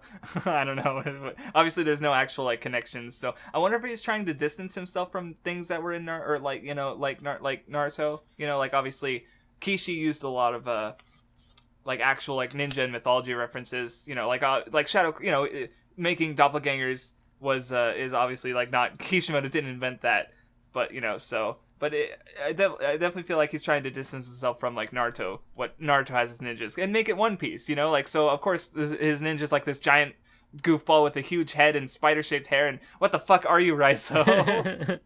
He's just a human. It's One Piece. There's also some stuff like Usopp being... Oh, they come up with their plan, like, oh, okay, we need to get a copy of this poneglyph. And Usopp's like, oh, okay, just sneak in, just make a quick copy, and then just get out of there. And boom, you're the Pirate King. And Luffy's just not having it. He just has this face. He's like, no. This legendary expression. It's so just Luffy's just angry pout. It's like the way his like the skin around. I don't know what it's called. Like the skin around his lips, like as he frowns. It's so good. It's so good. And then there's the part with Robin where they're like, oh well, if you get this poneglyph, or you know if these people get this poneglyph, they're gonna be coming after you to decipher it or whatever. And he's like, are you okay with that? And she's like, oh, I don't mind. I've got powerful friends. And then everyone's just like, like Yeah. Usopp and Chopper and Luffy, they're all like, yeah, we'll protect you, Robin. And then Nami's just like, and if they hurt you, I'll take their life and their money. Yes, and she's got the best expression too. Like it's a face I don't think she's made before. But it's great. It's a great face. But yeah, because you glossed over it. But like we get a big interesting info dump regarding how the fuck do you actually become get to Raftel and become Pirate King? Because it turns out that the last island isn't literally at the end of the Grand Line. That's just like the start of the journey where you find out about like the world history, and it's like they're skipping, they're sequence breaking because they already know about that. So now they have to collect the road poneglyphs and to reach Raftel, which the poneglyphs in general were made by the Kozuki clan, so Odin's and Momonosuke's family. And then we find out that there's one road poneglyph on Zou. One is missing, and the other two are in the hands of Big Mom and Kaido. So forcing a confrontation with them. So yeah, it's just some neat information that's like, oh, this is what So now it's like there's a clearer goal in sight. Now they have to collect the road poneglyphs and then find out where the last island is and then go there. And they have at the end of this reading they have two of them. They're halfway there. I mean, obviously it's not going to be that simple, but when you think about it, they're halfway there. Like, it's so weird to think about that. The One Piece being what is that? And like more than it's definitely how we're halfway over. Like lengthwise, but it's still weird. Oh yeah, and one thing I found interesting about reading this is they're in an old SBS, because I mentioned it before. Grant on Twitter talked about the idea too, where it's like because Luffy found the beetle back on Jaya, and Oda talked about how like back in the day it was harder for like old folks had harder time finding those beetles, but now they're way more readily available, and kids can see how cool these beetles are much easier. I guess you could just go to the store and see one or whatever. And I guess like some older people aren't happy about that. Oh, in my day it was harder and stuff. But Oda actually thinks it's cool because he likes the idea of like old people paving the way so that younger people can have it easier. And I kind of connected that to this, where it's like Luffy doesn't have to go to the last island to start the journey to get to Raftel. The way has been paved by the older, generation who now know about the road poneglyphs and stuff. Like Roger already underwent that journey. Nekomamushi and Inuarashi were on that ship, so they're able to share that information. So it's kind of like that same idea, and I think that's kind of cool. Because it's kind of like the torch passing generational thing where it's like the new generation is built off the older one, and so yeah, it's neat. And there are just all these little details dropped in, like, oh, this guy from Wano, like, he was on Gold Roger's ship. He was on Whitebeard's ship. Just things you do. Yeah. Yep, yep, sure. And, another one dropped is we finally found out, because, like, I'd forgotten, honestly, is why, like, Doflamingo was after Momonosuke, and they were looking for the samurai because I guess they know that they're connected to Gold Roger. And so they want information pretty much about Odin died because he would not give up information on like Roger and Raftel. So like these and now these guys are giving the Straw Hats these exact same, not the same secrets. Like everyone really, like all of Roger's crew really values, because like his whole thing, like Rayleigh said, they know the true history, but they want someone else to find it on their own. They don't want to just give away the secret and that be that. Like, there's something missing, I guess, and everyone is willing to, like Roger was willing to die so that someone else would get to Raftel, So they're being helped to get to Raftel, but, the secret is still where the secret is. So it's like, what's going on? But yeah, everyone likes Roger and stuff, so... And of course, they're sort of plan to take down. Like Law just happened to want to beat Kaido, and now it's become like bigger where they have to beat Kaido to save Wano and Momonosuke's country. And so, I liked how that the moment. Go on. Well, I liked how that played out where Luffy was. Well, it was like, oh, okay, they already wanted to take down Kaido, so of course they're gonna say yes, and Luffy's like, no. Because Momonosuke was being a sad cry boy, and Luffy. Yeah, well, it's like he was. I guess the way Luffy saw it is like he doesn't know what Momo wants, like because Momo's not. He's letting other people like make the decisions for him, and Luffy pushes him to what like what do you want? You know, because that's Luffy's thing. You know, individual freedom. And so of course Momo wants to beat Kaido, but Luffy wanted to push him to desire to say that out loud and not just let it happen. And then to sort of and then Luffy's like, it's an alliance, and Luffy's so good. Luffy's so good. Yes. And the Ninja Pirate Mink Samurai Alliance, like, oh god. And then of course, yes. Luffy's like, "Hey, Law, you okay with that?" And he's like, "Well, it's fine, but yeah." Well, yeah, because Law was like, "Hey, what about our team up?" But Luffy's like, "But you're fine with it, right?" And he's like, "No, yeah, I'm fine with it, but like, because yeah, Luffy's the one making all the decisions. Like, it's supposed to be a mutual alliance, but he just drags everyone into his pace anyway."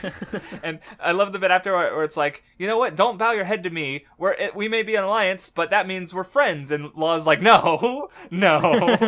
Just because we're an alliance doesn't make us friends. Like, because he's still the edgy boy. Oh god. I love One Piece so fucking much. So anyway, they're gonna have another fucking feast. Holy shit! Stop. Or they would at least, but Jack comes in. Am I skipping over stuff? Hold on. Oh no, we already talked about some of the other stuff. Oh, Nami gets a little bit where she talks about how like she's worried about the log post because they're not following it at all. They're going with all these Vibra cards and whatnot, and now they're talking about the road poneglyphs. And like, I thought we were going to the end. What does it matter then? And nope, but everything's fine. It's good. You're not on the wrong path, is what Inuarashi tells her. Because it turns out the whole thing was a journey to get to another journey, and now they're on that journey. Right? I also I noticed with one of the things, obviously, like the big, I guess, conflict for when we get to Wano, like, we want to open the borders and strike down the shogun, and that'll help with like taking down Kaido. And I'm like, is there some sort of like historical, like Japanese sort of like political like equivalent or historical thing that this might be referencing? No, but I'm not. I don't know much about the real history, but I do know that Japan was isolationist for a while. Like I remember, I remember it through American history, which obviously would have like glorified the American perspective, because like what I heard was like I think Theodore Roosevelt like he sent fucking Navy ships into like a Japanese harbor just to like go circle it and then leave, basically to say like we're stronger than you, and that sort of was part of what pushed Japan to opening. Stop being isolationist because they were falling behind the rest of the world. So I don't know about like the actual like history Japan side of things. But yeah, there's definitely like, I'm also reminded of Skypiea, because Skypiea also dealt with colonialism, and this is kind of like an inverse almost, where it's like the nation is cutting itself off from the outside, and how have they suffered culturally for it? Like, are they behind? Like that obviously is stuff that's probably going to get explored in Wano when we actually get there. No, but yeah, I do like that, because it's like it seems to be setting up the theme stuff. Because I remember way back in Punk Hazard when there was like the interaction with Nami, and I was like, I wonder if this is foreshadowing for what Wano could be about. But now there's like this here too, so I'm like, what is it gonna be? There's like there's so much setup going into this. Right, it's neat. So yeah, Wano's getting a lot of build-up, so we will get there eventually. That's just how I can't. I don't know what it's building to. I'm not gonna get to read it, like, unless I want to read weekly. Damn it. That would be interesting though, because that'd be the first time, like the first arc that you'd be rereading, really. So yeah, for the Nen Show, if we did that, because my plan is like when the reading's done, like when the arc is done, no matter how many episodes it's going to be, I'm going to reread the whole thing anyway. So we'll see what happens when we come back to One Piece after next time. So yeah. But anyway, I like this one bit where they're talking about Marco the Phoenix, because he's a potential ally, because they were on Whitebeard's ship. And I love how Luffy's like, Marco, I know that name. And Robin's like, Pineapple Head. Like, she just instantly knows how Luffy thinks and is able to like twist things in a way that like, yeah, Luffy would see Marco and think pineapple. So that's what I'm going to say to make Luffy get it. And I just love, like, it's because it's not just Luffy saying pineapple head. It's someone else who wouldn't say that saying it so Luffy gets it. And it's so good. Yes.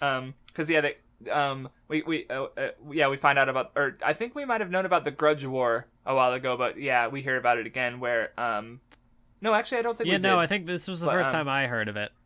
We knew Blackbeard was an emperor, but we find out that he became an emperor after because remember back on Marijoa after the war, the elders were talking about how like Marco and Blackbeard were the prime candidates for becoming the next emperor. You know, what Marco as the remnants of Whitebeard's crew and Blackbeard as the up and comer.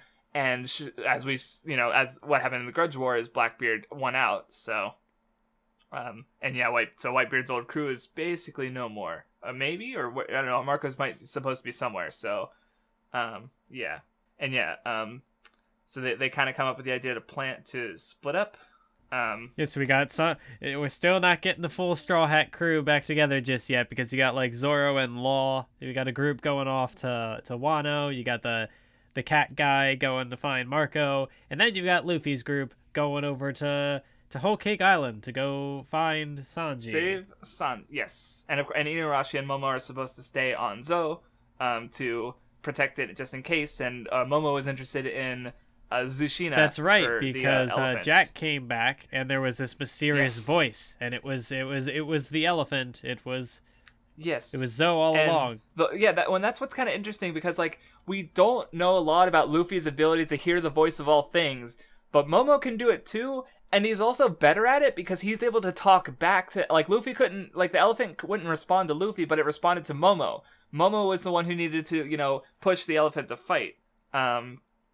And so that's kind of it. Like it's still a really mysterious thing because like so that's 3 characters who apparently have that ability to speak to all things: Roger, Luffy, and Momo. Oh, Odin might have been able to do it too. I think actually, I forget if they mentioned that or not. Because it seems accurate. Because like it seems connected to maybe it's connected to the poneglyphs too. I forget if they mentioned that. I'm trying to because I feel like that's in my memory. I know it's not from later because it would have been from this arc, so I'm not like accidentally spoiling something. I'm just trying to remember exactly what was said, or if it's just because I've done this before where I assumed things and been wrong. Like for Slimy in Punk Hazard, the big poison weapon thing. For some reason, I always assumed that the candy that Caesar fed it was a devil fruit because devil fruit usually eating devil fruit fucks him over. I don't know why I assumed that. Just because like he ate it and he died. I don't know why I assumed that, but I did.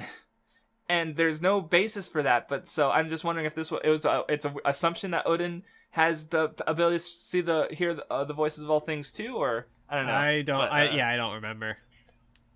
So, but yeah. Anyway, I do like it because like Jack's fucking like we zoom in on his eye and it's just the perfect like I fucked up expression because it's like I just love these pages so much because Jack, like we saw how strong he was before, and then he's like, yeah, I'll just kill this elephant, it'll be fine, and then the elephant bears down on him and he's just like, oh, and then the trunk's moving and he's just like, oh no, and then he just gets fucking like I love the panel where it's just like there's just darkness like.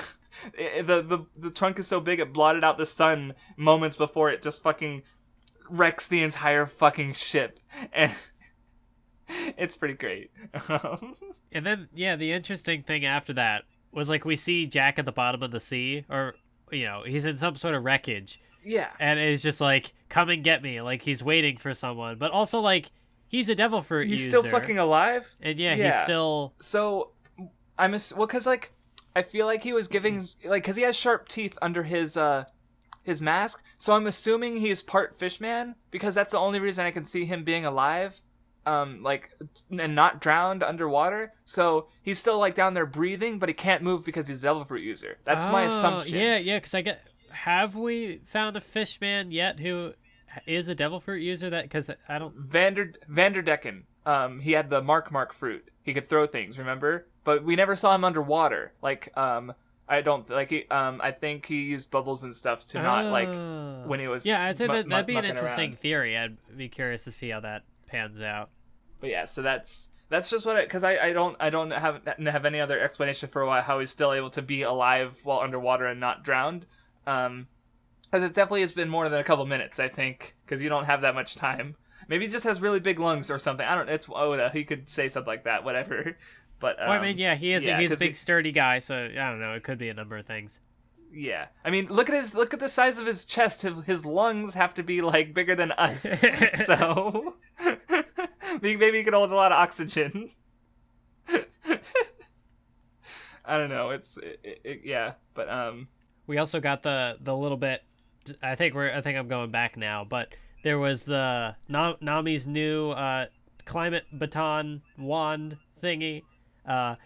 Usopp's just like, okay, now as for the cost of the materials, and Nami just like disappears. She's not having it. Mirage tempo as you zoom. Fucking Nami. Oh man. But yeah, so anyway, after the Jack bit, there's the bit I was mentioned earlier where Chopper is helping to heal the elephant, and they talk about how the doctor talks about like, oh, we've always been given life and support, but maybe we should, think about it a bit more, that this elephant that we've been on for 1,000 years. And, because they're wondering, like, why? Because it was supposedly set adrift as, like, a punishment. And, where is it going? What is it? What did it do? It's a fucking elephant. What did you do? Did you steal a peanut or something, like, too many peanuts? I don't know. Oh, God, now I'm having flashbacks to the mysterious giant thing in Skypiea. And it's like, was it just a shadow of someone from the sky? You mean Thriller Bark, yeah. No. Thriller Bark. Okay, that's actually I know more. what you're talking about now. Yeah, because I think the Skypiea mirage was just people in the sky, but right. But Thriller Bark, there was this weird towery thing with like eyes in the mist. And it's right. Like, what the fuck's what? Because see, I'm wondering if they're like maybe there's like a thing with these. Maybe it's another big creature, and is there a reason? Like, are there two big creatures? Are they connected? Like, because they can't be the same thing, because I don't see this thing, as tall as it is, I don't see it crossing the red line easily, like it's supposed to, it's a New World thing, I'm pretty sure, but them being connected isn't impossible, but yeah, it's like, oh man, the mysteries. But yeah, so everyone's ready to leave, and of course we get a nice little split. Because the characters who weren't around for Dressrosa, now it's their time to shine. Yes, so they're the group that goes with Luffy. But like it works, right? They fit well into the arc. So it I don't know. You could just see it as arbitrary, like, oh, we got to get these characters a shot now. But like it works for the arc, and it's good.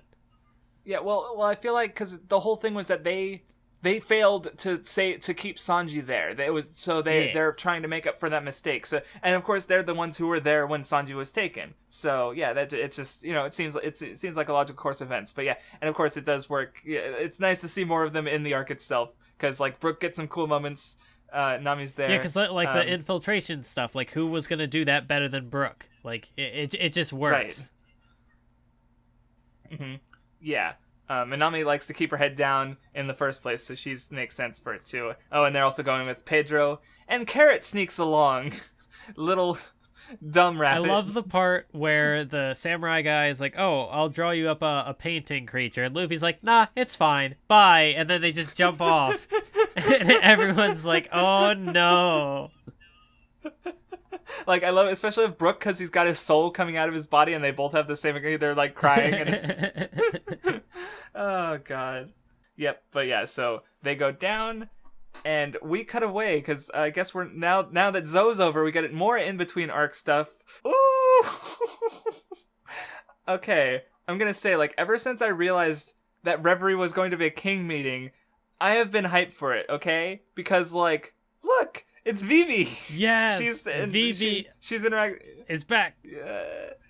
Yeah. And Cobra, he's got some questions for the world government, because the Robin shit made him interested about the poneglyphs, and the Nefeltari family they're from the they're connected to the Heavenly Dragons. Like, they're a family that could have been Heavenly Dragons, but their ancestors decided not to. So the way he sees it, or what he says is he wants to learn what the kings of the distant past did to the world. So because I guess like his family is as complicit as any of the Heavenly Dragons and the Elders in that. So, that's right. And we wouldn't have known that back in Alabasta. Right. So he's curious about the Void Century that no one's supposed to be legally able to study. So that's a little scary. God, and Vivi's so cute. Like, I love the bit where it's like, oh, I got a bunch of pictures of suitors, princes for you to marry, and she's like, throw them out. Yeah. With the cute, she's with the wink. Like, she's in love with adventure. She ain't getting married. And I love everyone doing like little sides, like mentioning that she was a pirate. It's just Alabasta was 700 chapters ago. Mathwiz. Almost. I was gonna say, wasn't it more like 600? But yeah, it was more than 600 between that somewhere. Yeah, it was. But it was a while ago. I mean, 700 from your perspective, where you're caught up on the current stuff. Oh, sorry. Right, I forgot. We went back in time 100 chapters. The only thing that did kind of throw me off a little bit was like, so there was a 2-year time skip, and now Cobra's all old and decrepit. What happens? I imagine it was stress, because like he got fucked up. He had like fucking nails pinning him to a door from his arms. I don't know. That's fair. That's fair. So yeah, he did age quite a bit in those 2 years. So it's just like, I found my heir. Now I can age. I don't know. No, but yeah, your explanation makes sense. Well, and also, if he's interested in like the Void Century and stuff, that'd be a lot. He could be stressed, about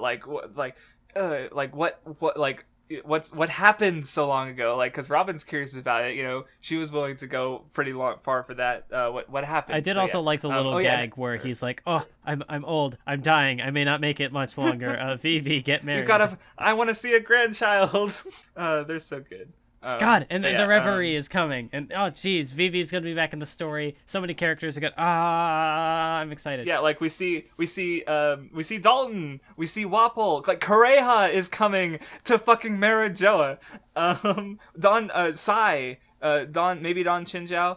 A bunch of characters, Elizabello, Riku, Rebecca, Viola, Manshiri, Shirahoshi, Neptune. Like, it's the fucking Avengers for fucking One Piece side characters. Marvel, the biggest crossover in cinematic history. One Piece, hold my devil fruit. I don't know. Yeah.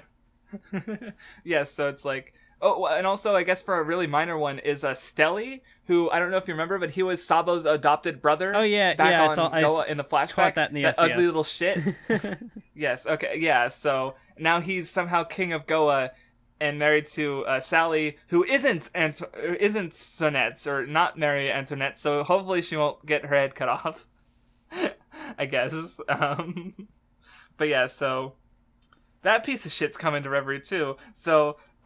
it's so good because like Luffy's just had so many run-ins with royalty, and it's really interesting to think about the potential of like all these characters interacting. As like Vivi and Wapol would remember each other from Drum, right? Because they briefly encountered, and Dalton was there, and he's Reverie, but not for a while apparently. But no, Whole Cake Island is good too. So. But yeah, Carrot turns out to have been a stowaway. She's dumb and cute. Like, she's like, it might be a while, like half a day. And it's like, what? No, the ocean's huge. And she gets mad over the carrot getting eaten. And I don't know, she's cute. I was right. We did find out about the revolutionary headquarter attack. And Luffy finally sees his dad and he's like, that's my dad? Oh god, like he's known for like 2 years and this is the first time he actually sees his picture and goes like, that is my father. Yeah, because Luffy doesn't read the paper, so like he didn't even know about the Blackbeard Marco war thing. Right. Well, he was on like a fucking island in the middle of nowhere, to be fair. And yeah, he's like, Blackbeard, fuck that guy. And then we get the Sanji's important thing where like Nami's like, I'll make food, it'll be 5,000 berries each, and Luffy's like, no, I'll cook. And they let him cook. Why did they think that'd be a good idea? He ruins literally everything. He uses all the food ship catches to cook on a toxic fire. The food is inedible. cooks a toxic sludge that, oh god, how do you ruin everything? It's like my kitchen curry, and I'm like, out of the kitchen sink. Kitchen sink curry is what it was called. Oh, that's right. Yeah, and it's like, that does not sound appetizing. That sounds like, poor Luffy. And then they catch a fish, and Luffy's like, yeah. Chopper's like, or Nami or whoever's like, no, it was Chopper, because he found Sanji's book, and he's like, don't eat the skin. And Luffy's like, wow, the skin is so good. You want any? And so he gets poisoned, but then because he has his poison resistance, he doesn't die instantly. Right. Oh, but God. he almost everything dies. Goes wrong. Like, I love the part where Chopper's just like, you're supposed to be Pirate King. You're not gonna die because of fish poison. And that was the end of the end of Monkey D. Luffy. That's where the story ended. He died because he ate a fish. Oh man, see, I'd love for Oda to use that as a gag for like, oh, this one great pirate. Oh no, he kind of did with oars. He was like, oh yeah, this continent puller died because he was naked in a frozen country. He died of fucking like exposure. Just like really strong characters dying for mundane reasons. Like, oh god, it's so silly. But yeah, that'd be like, oh, the dramatic irony. Luffy, the man who loves to eat, dying from food poisoning. He went out like he wanted to. He would have liked it that way. I don't know. Anyway, so we do cut away a bit because we see a bit more Kaido. He is drunk off his fucking ass. Like, apparently his crew is used to his moods because he's like, oh, he's a crying drunk today. Oh, now he's an angry drunk. So yeah. Which he's actually named from a type of alcohol. Kaido, like, it's a liquor. I think that's true of some other maybe is it like, I'm wondering, I'm trying to remember. Oh, Gin Rummy. Yeah. That's like the one lady who was with Sheepshead on Zou, like that gin and rum. So yeah, it's a thing. A naming theme, because Shounen love their theme names. Is he gonna have the drunken fist technique, or the loopy fist, or whatever the fuck Naruto called it? The potion punch. That's a callback. God damn, like, holy shit, how long ago was that? That was like episode 2 of the Nen Show. No, that's a Sasuke retrieval. Never mind. I'm thinking of when Lee first appeared. Never mind. But yeah, that's a. I don't know. Either way, Kaido fucking took his club and knocked his dude's way out. But and yeah, apparently so. Oh yeah, because we saw the Denden Mushi, the snail, and it looked a lot like Scratchman Apu, which implies that Apu is working for Kaido now, because Kid is in prison. So like we don't see anything of Hawkins, but like, yeah, Kid was, because I guess Kaido like he's too they tried to fight him because he came in and fucked up their shit, and I guess in the aftermath, like, Apu surrendered and joined, and Kid was just playing pirates, as Kaido puts it, and now he's captured. So very sad. So much for that alliance. Yeah, it was broken up by fucking Kaido dropping from the sky. Jesus Christ. Like, that's just bad luck. But yeah, we cut back to Sanji. They're mentioned Vito. Like, they talk about Jerma 66, who is which is an organization run by the Vinsmokes, where they're like they're this evil army, because like it's like there's obviously a Toku inspired thing going on here, a tokusatsu thing, because like they're like a Sentai team where they have all their colors, like poison pink, winch green, sparking red, lightning blue, and they have like so that's cute. But they're like also the bad guys, and not so they're the Jerma 66 is the bad guy in the comic. They fight Sora, who has the robot. So it's the Sentai teams. They're supposed to be the heroes, not the bad guys. I don't know. Oh yeah, but there's another bit of good contrast in this scene, because like Baron Tamago, he's like, oh, Pickums, yeah, I agree with Capone. You know, Pickums was, you know, in the wrong going off his personal feelings. So he doesn't care about his comrade. But then like right after that, you see Golty, the who's on Capone's crew, and he's getting pissed off because Sanji's being Sanji's saying some rude shit to Vito. So it's like you have Baron Tamago who doesn't give a fuck about his comrade, and then you have this mafia dude who does. So like, because again, this is like Arlong arc did it, of course, but this arc goes even more, I think, in with the like seeing the Cruz's family. Like it's very literal with Big Mom, of course, you know, where her whole family, like she has fucking 80 children, and that's like her crew. So, and of course Sanji had the Bean Smokes, his family. So yeah, it's obvious, and obviously calling attention to it. Did you have any thoughts? Or I'm good because I'm like ready to keep going. But I'm like, oh yeah, Mathwiz is here. I should ask her what's up. No, yeah, because Big Mom does like all these political marriages or whatever. So like that's where she gets like a lot of her power. And right, and this is a planned one with Germa. That's what kind of makes this arc interesting in a way, because you have like these two villainous forces like trying to work together, but at the same time they're both trying to like stab each other in the back. Yeah, well, especially Big Mom, but like, because I think Germa's ready to just like go through with the alliance, because they, of course, they were going to go through with the alliance, but later they say like, oh, and then we're going to take Pudding hostage because we need to have some sort of power. I forgot about that. Yeah, I forgot about that. That's true. So like, yeah, they are trying to backstab and also they're like sacrificing Sanji, who, well, I guess. Yeah, we've spoiled enough in this arc already. We've gone all over the place. But yeah, they don't care about Sanji. So like, well, we're not losing much by that. Man. I hate them. The Bean Smokes are fucks. Like, God, fuck them, really. But so anyway, moving forward, Luffy's dying from the poison, and they run into Yonji, who is Sanji's one of Sanji's twin brothers. They numbered their children. They couldn't name them. They numbered them. The fucks. Oh, see, actually, this one specifically is funny because back in the SBS after the time skip, Sanji showed off his other eye, and one guy was freaking out about it, and he's like, "What's going on here? Is it like?" He mentions like a twin brother Yonji, and I'm like, "Wait a minute, he doesn't show up for like 20 volumes." Because like, I actually think Oda does. Like, I don't know if he.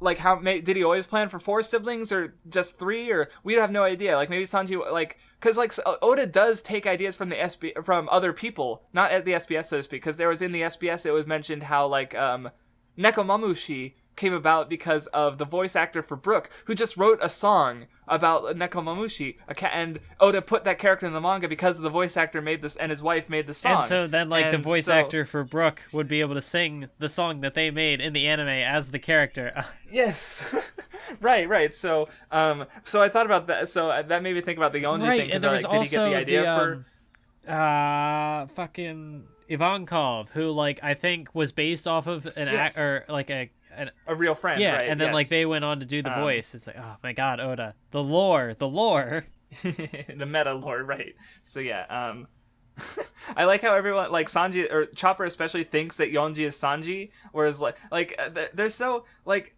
It's funny to see how like dumb the characters are, because like Nami's like, oh, he has a younger brother, like she obviously can count, but Carrot's like, how do you know that he's the younger one? Like, and of course, and then he gets like pervy eyes, and Chopper's like, I knew it was you, Sanji, because he's like, oh man, Nami's so hot, she's so hot, like, because he's just acting like Sanji now. And then even when Reiju like heals Luffy's like, Sanji, and Chopper's like, she's a woman. That's not Sanji.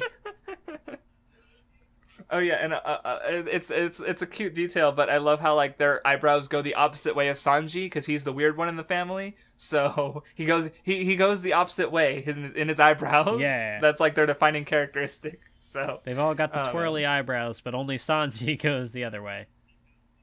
Right. I also like the little gag before they show up where Chopper is like, I don't have enough medicine to heal Luffy, but this food is good, but we gotta help Luffy. Luffy's just like, I'm fine, I'm just looking at the pretty river. It's like, no, he's seeing the river Styx, he's gonna die.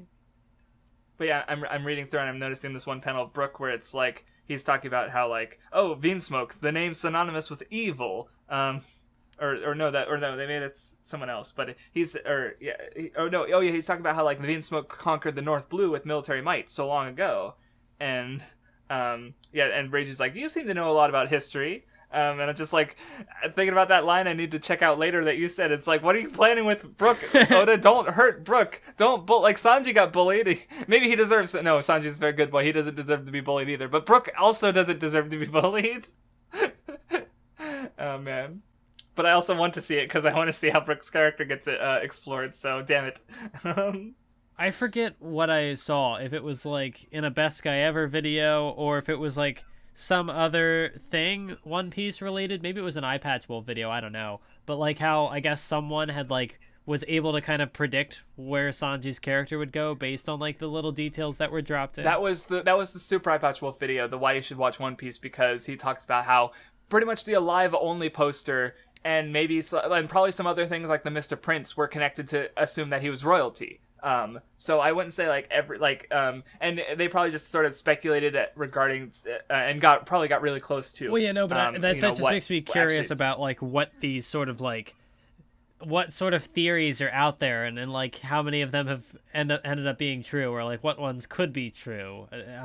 And yeah, there's a lot of One Piece theorists who are taking stabs at what Oda's gonna do, because like I think I've talked about before, but I think One Piece breeds a lot of that because of a lot of moving parts, and B, he does crazy shit that makes you go like, what the fuck, and makes you want, it's well, yeah, like he'll set things up like 500 chapters in advance, and so like you have to wonder what it all is for. Right. So, like, I love that tweet you made a while ago where it's like, Oda exists, and you're like, is this foreshadowing for One Piece? Like, literally, because literally any little thing could be. Like, oh man, I still find it hilarious that you brought up Ace's, the crossed out S on Ace's tattoo back in Alabasta, and I'm just like dying, trying to hide my laughter because I know. You don't yet, but I know. Oh man. It's so good. But yeah, Reiju saves Luffy. She sucks the poison out of him. She said, well, because like she's the one with feelings, so she did, she thanks for everything you've done for Sanji up to now, kind of like paying that Ooh, yeah, but of course, that's a recontextualized thing because of what happens later. Yes, right. At first it's mysterious, like who are these people? Yeah, because at first it's just like this is just first contact with the Bean Smokes, and but now you have a lot more context into that. So yeah, but of course they're suggesting like you should probably leave, but Luffy's like, we want Sanji, so yeah, too bad. But no, they just sort of part ways. So yeah, they reach one of the Chocola town, because basically it's like Totoland is like the whole archipelago, and then they're all like with all these food islands, and with Whole Cake Island being the center. So yeah, they make land, they talk about stuff, and like there's one little thing that's like it's kind of silly, but it's also like because I kind of took something from it when I reread this arc. So like Pecos talks about how like all the chocolate, anyone could eat, whatever they like, and so because like the thing with pudding, and we'll talk about pudding probably soon, because she does some things later, but like at least her appearance, like how she appears, is that she's super nice, so she doesn't care about the people eating the chocolate, she as long except for the roofing, because of rain, right? Like that's, which is just so weird. But like later on we meet the Minister of Biscuits and the Minister of Candy, who have their laws in effect on the island. Like, you can eat the chocolate, but you can't eat the candy. Perospero has power over that, or the biscuits, because Cracker has power. So it's like, you have these strong siblings who are kind of taking power in this other island's territory, is kind of what I took from that. So it's like, because if you are a child of Big Mom, your situation's kind of shitty, because she is shitty. Like, she basically kills one of her children, like, literally in her introduction scene. So, like, kind of how I see it is like they can't do anything about Big Mom because she's so powerful, and there's some other instances of this too, especially later, but like, so I kind of see it as like in trying to take power over the others, including their own siblings, they basically make up for what they don't have, sort of, because like I've heard the idea that like bullies are people who don't have, like, they're like, the stereotype is that they're abused, so they take out their frustrations on others because they have no power in their own lives. So that's sort of what I took from this little bit, where it's like like, is there really a reason for them to have like these really dumb and complicated laws over the fucking candy and shit they make? I don't know, maybe not, but it's like that's just how they are, because they they just take what power they can. That's sort of what I took from that. So, because the interactions between the family is really interesting. But yeah, speaking of pudding, Luffy and Chopper eat an entire fucking cafe. And then but Pudding comes to cover them, because see, it's like this whole scene is just like, oh, she's so sweet and she's so good. But then you think about it later and it's everything becomes recontextualized. Like, obviously she fucking recognized them immediately. They're not in disguises, obviously, and like she gives them a path that happens to go right to the seducing woods where Brule is waiting for her, and soon enough, Big Mom, they know. Like, because Brooke and Pedro are sneaking around, and they're like, huh? They know all of us are here? How? Like, because you fucking Pudding just told everybody and sent you straight into a fucking trap. See, I like the part at first where, I forget what they say, but then Pedro, like, takes Pudding and is like, we're gonna have her hostage, and they're like, no, don't do that, she's fine. But then it's like, maybe that would have been the right call. Maybe you should have, right? Like, Pedro's being suspicious, but Pudding's just she's just putting on her act. She's a character, putting on this her adorable motherfucker. That's good. That was, you and your puns are great. So yeah, but it's I really like this, because it's like they never tell you that Pudding fed all the information to Big Mom and stuff. Like, even though, like, thinking back, like, yeah, of course. So I do like that. Because rereading it is just like, fuck, Pudding, how dare you? Yeah, but it was interesting because, like, Pedro was suspicious. No one else was, and he was actually right. Wow. Yeah. Oh, I just realized how Pudding's like facade is also like similar to the seducing, because I've heard the observation about the seducing woods. That's cool, because I'm jumping a little bit ahead, of course, but like, because like the thing with Totland in general is it's supposed to be like deceptively sweet. Like, you go to Totland, it's this paradise of food, but it's actually fucking horrible because of Big Mom and her family, and they're all shit. So but you can't leave. Like, I think even in the song she mentions after this bit, she talks about like a deal, like like a demonic sacrifice deal with the devil, like, is it strawberry jam or someone's blood, like the tea party from hell? Like, it's fucking horrible, but it's all deceptive, like everything is cute. Look at all these clouds and trees that have faces. The rainbow has a fucking face. Like, it's all so happy, but sinister. And so, like, that's kind of like the seducing woods. It's a trap. It seduces you, but then you're stuck there in this horrible place. And Pudding's kind of like that, where it's like her cutesy facade is a seduction. She's like, and it worked for everyone but Pedro, pretty much. And which I think is worth noting, because Pedro actually made it out of Totland. I only just realized that this second, because we can see a flashback later. Pedro came to Totland, got fucked, but actually escaped. And that kind of never, that doesn't happen that often. Rouge also escaped, but we don't get the details. So like, yeah, it's I guess I never thought about like the deception aspect there. Because Pudding's she's like that too. She's like Totland herself, is what I'm trying to say. She is Totland. I don't know. Is this going to be our longest One Piece podcast yet? It seems like we're on track to hit like 4 hours. We're barely started. Oh my god, we're already 2 hours in and we're barely started with Whole Cake Island. What have we done? No, because like I will say, reading this, it's like, because I don't think it quite has as many moving parts as Dressrosa, and it's not as long. But it all, like, because the thing, compare it with Dressrosa and my personal feelings on it, like, Dressrosa, I think, has some interesting stuff going on, like, with its conflicts and characters and stuff, but it doesn't emotionally connect to me, and that is not true of Whole Cake Island at all, because Whole Cake Island goes into the family thing, and that's a theme I really like, personally. Like, I've noticed that One Piece, my favorite manga, has, family, blood doesn't matter, the Strats are all good, Beyond Blood, but also Hidamari's sketch, not as much, but they outright say that they are a family who living at the Hidamari apartments. Two of the characters, the older ones, are outright called like the mom and dad of the apartment. Like, oh, you're like a mom and dad. Like, so you have these, even though they're not related at all. You both my favorite anime and my favorite manga have these atypical families. So it's a theme I really like, and this arc goes way into that. So of course I really like this arc.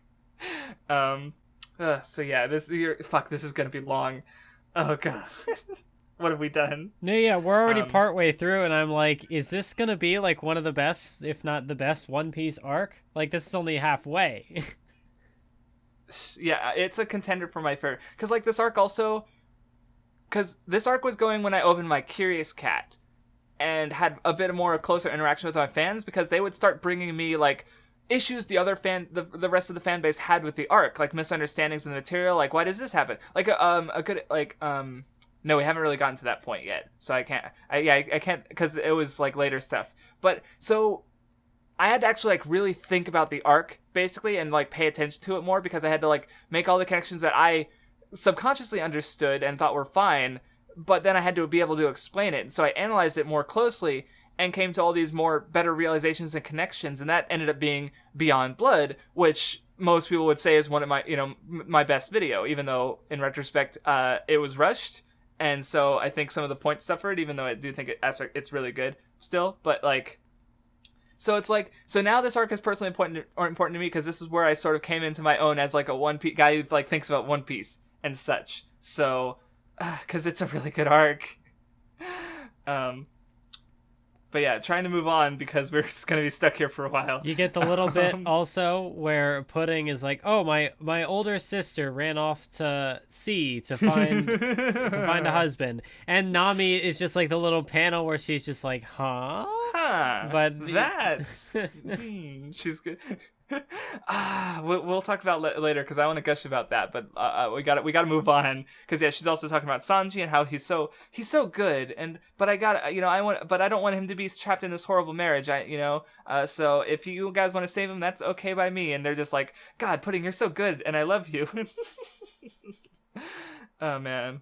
And yep, we get a brief cut to Germa on ending a war, and they're coming back to see their brother's wedding, while the Straw Hats go in to get Sanji.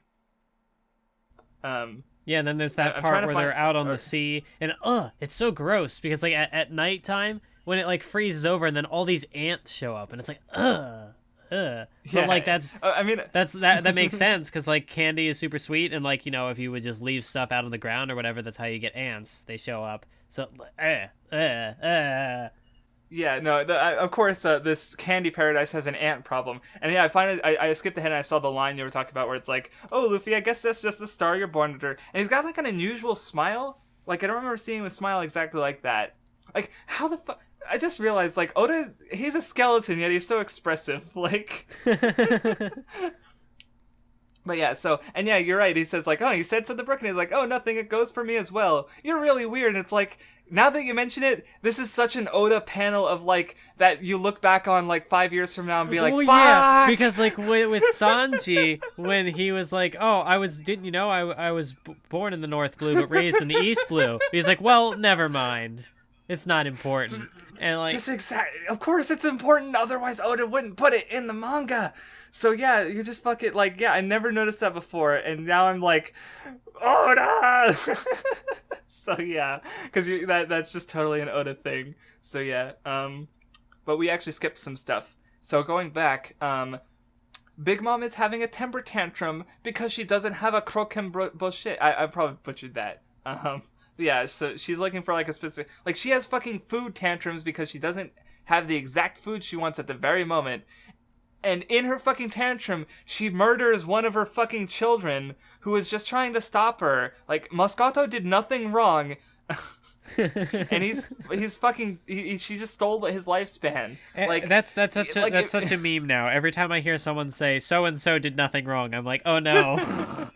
What did they really do? No, I meant that unironically. Like, not like, it's not Griffith or anything like that, where Doflamingo did nothing wrong. Like, Aizen did nothing wrong. Yeah, no, I didn't mean it like that. I meant it legitimately. Yeah. No, I understand why you thought that, though. But it's just, like, instantly characterizes Big Mom, because she's basically like a child, so that, like she's tantruming over food. Like later on, after Luffy beats Cracker, she's talking to Sanji. She's like, yeah, Luffy beat Cracker, but he also ate my sweets on Fishman Island and declared war against me. Like, eating her fucking food is worse than her son getting the shit beat out of him to her. Like, she's fucking horrible. But she's perfect. Cause, like, honestly, I have trouble trying to think, like, thinking of female antagonists as like good at, like, she obviously we haven't seen all of her because there's more of the arc to go and more of the story to go, but like she's probably one of my favorite female antagonists because she's so perfect for like the story in ways that I can only begin to talk about now. But like but also like there aren't, like, I'm trying, what are the female antagonists have we had? Kaguya? Oh no. I mean I do also really like Kyoko from Sangatsu no Lion. But that's like far removed from like a battle shonen. So, and Kreia from Star Wars Knights of the Old Republic too. I need to replay it, but Rika Fag's Mr. Cynical's Star Wars video is good. So, but yeah, it's like, but Big Mom is also really good. I'm trying to think, did Bleach have any female antagonists, like major antagonists? No major ones. Like some minor ones, but yeah. And even then I'm trying to think like which ones were, like, the female main characters were good, but I'm struggling to think of like major good antagonists. Like Holibel existed, the Arrancar lady, there was some minions of course, but no one super major. But yeah. Oh yeah, so we get a cut to Jinbei because he saves Big Mom. He yes, stops a temper tantrum. Jinbei is back. Yes, the boy is back, and he wants to join Luffy's crew. So, and well, because I like how he's like, because and his crew's like totally down for it because he's always been thinking of him and the fish of his crew, and like, oh yeah, you fought alongside Fisher Tiger to protect us slaves, and then you become a warlord for our sakes. So like, you've done enough, Jinbei. Live your own life. Like he's kind of been living like Nami, in a sense, where he's like living for the sakes of others, and like protecting them, so to speak. Yes. Which is an interesting comparison because Nami was doing it against fishmen and Jinbei is doing it against humans. So I never realized that before. Oh man. No, yeah, I've been so excited for Jinbei to come back. Like ever since Fishman Island, I've just been waiting. It's like, oh, I have some loose ends to tie up, and then like seeing him in the cover arc, I'm just like, when's he coming back? Jinbei's a good boy. Yeah, and and then we also, so speaking of like Big Mom being shit, we get introduced to Charlotte Praline, who I love her design. She's adorable. Like I don't know what it is about, like the freckles and the sharp teeth, but I'm just like, yes, she's good. Also, apparently, like through like Viva Card data, she's also really fucking big. Like to point that because Aladdin is also the doctor who she's married to is also really big, and she makes him look small.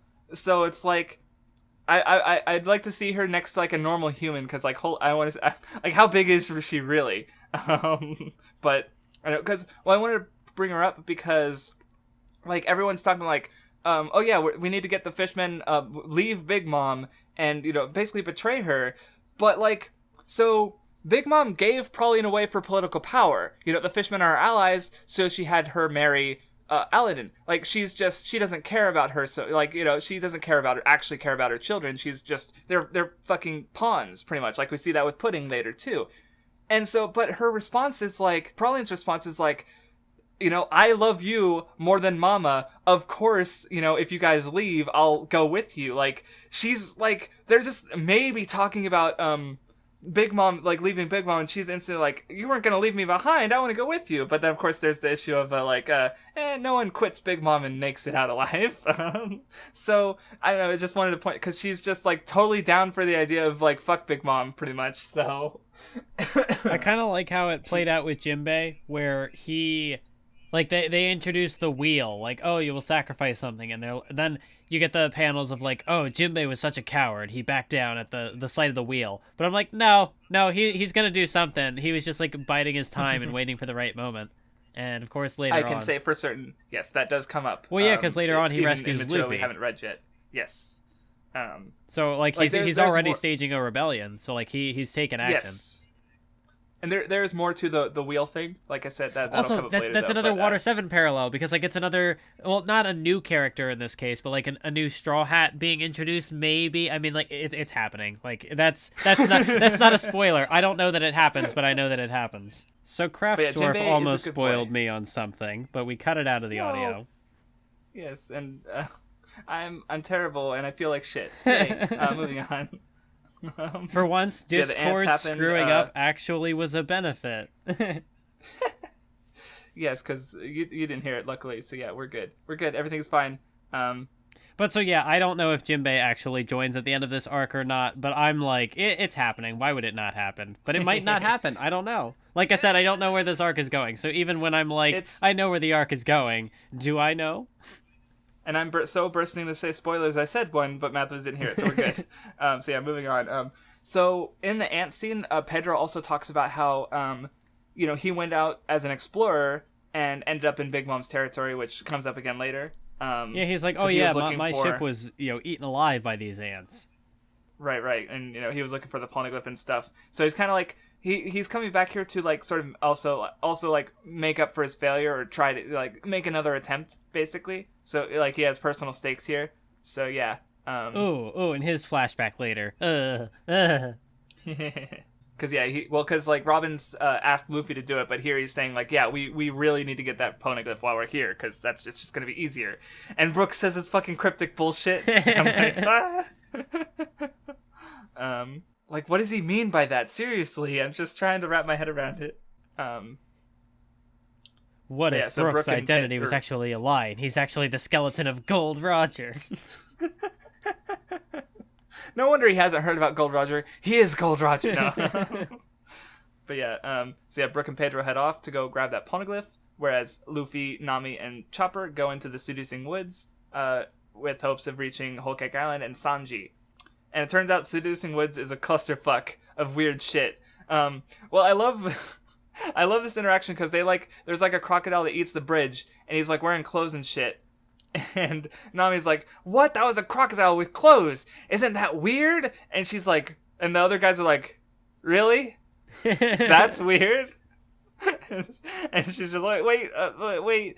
Like, it's just such a good... Because Nami's always, like, thinking about things. But, like, this is well beyond the point that she should be like, whoa, that's weird. Like, you're talking to a reindeer, a bunny, and an idiot. Like... What is weird, Nami? Why is that weird? It's just so dumb. But yeah, there's some fuckery in the forest at work, which turns out to be the power of someone who has the mirror devil fruit. Like, there's a duplicate Luffy, who a mirror Luffy is fighting. And I actually really think it's cool because, like, he never actually mirrored the panels. Like, if you look closely, you could actually, like, look and see slight differences. So it's like Chopper had pointed out that like everything was reflected, so like the scar was on the wrong side. But you mean he actually drew two sides? Yes, he's not literally like just digitally copying and mirror and flipping horizontally the image. He's actually just drawing it twice on the, which I guess come to think of it, because I remember with Sanji's eye, he hid it under the hair when he first appeared because he didn't want to draw the mirrored eyebrow. Yet now he's actually, like, drawing the mirrored eyebrow on all the other vein smokes. So he's, like... I never thought about it like that, where he's drawing mirrors, basically. So... But he both with Luffy here and the vein smokes. So I guess that's just him trying to move forward as an artist, I suppose, and do something like that. Because that was why Sanji had that hair over his thing. Because he couldn't draw, or he didn't want to draw that, the eyebrow. But... So yeah, it's neat. And of course he gets around the problem by just drawing the eyebrow the same on the other eye too. But yeah. So yeah, they're running around. They encounter a dude they think is a giant buried in the dirt. And some other Big Mom minions, including Charlotte Brûlé, one of the daughters. See, I know there was the one part where the guy in the ground was like, he's like, you look pretty tough, and then he looks at Nami and he's like, but are you? And then Nami like hesitates, and then she's like, I'm tough. So I'm like, is there something gonna happen there? Like, is Nami, is she gonna have another moment here? I mean, like she's already been pretty. Let us hope, because she's already been I pretty would love productive Nami in this moments. arc. Like she helped Luffy beat the guy by like using her Yes. powers. But I don't know. Like, does that mean like is she gonna? I mean, even then, like when Luffy was like fighting that army of people later, like she was also there contributing. Yeah, she was using, like, Big Mom made a storm, and she was using her clouds to fight with her, because she's got her own weather thing. So yeah, it's like, it's good, yeah, because Big Mom manipulates weather, so of course Nami would be perfect to be there. So it's good. But yeah, so the guy in the ground is Pound, who we come to find out later is Lola's dad. Because that comes up, but we're that's skipping ahead a bit. Because yeah, I'm actually skipping over some. Or I'm going way ahead. I just realized because I'm flipping through the pages, and we actually cut away from the forest back to Sanji. I want to mention before we. Well, it's also related to Sanji. On like the inside of the volume covers where they like do the character bios, I love how like Sanji's is like half faded out because like he's fading out of the Straw Hat crew. I just happened to catch that, and I was like, wow. Huh. Well, because I'm looking at my volume, because I'm on 83 right now, and his is normal, but I'm wondering if maybe, like, because, like, after the big Luffy moment where he fights him, like, that's where he kind of, like, drifts away from the Straw Hats, so I'll check again. Yeah, I'm check looking at volume volumes. 84. Okay, see, I see mine's 83, so I have to check ahead to that one. So, yeah.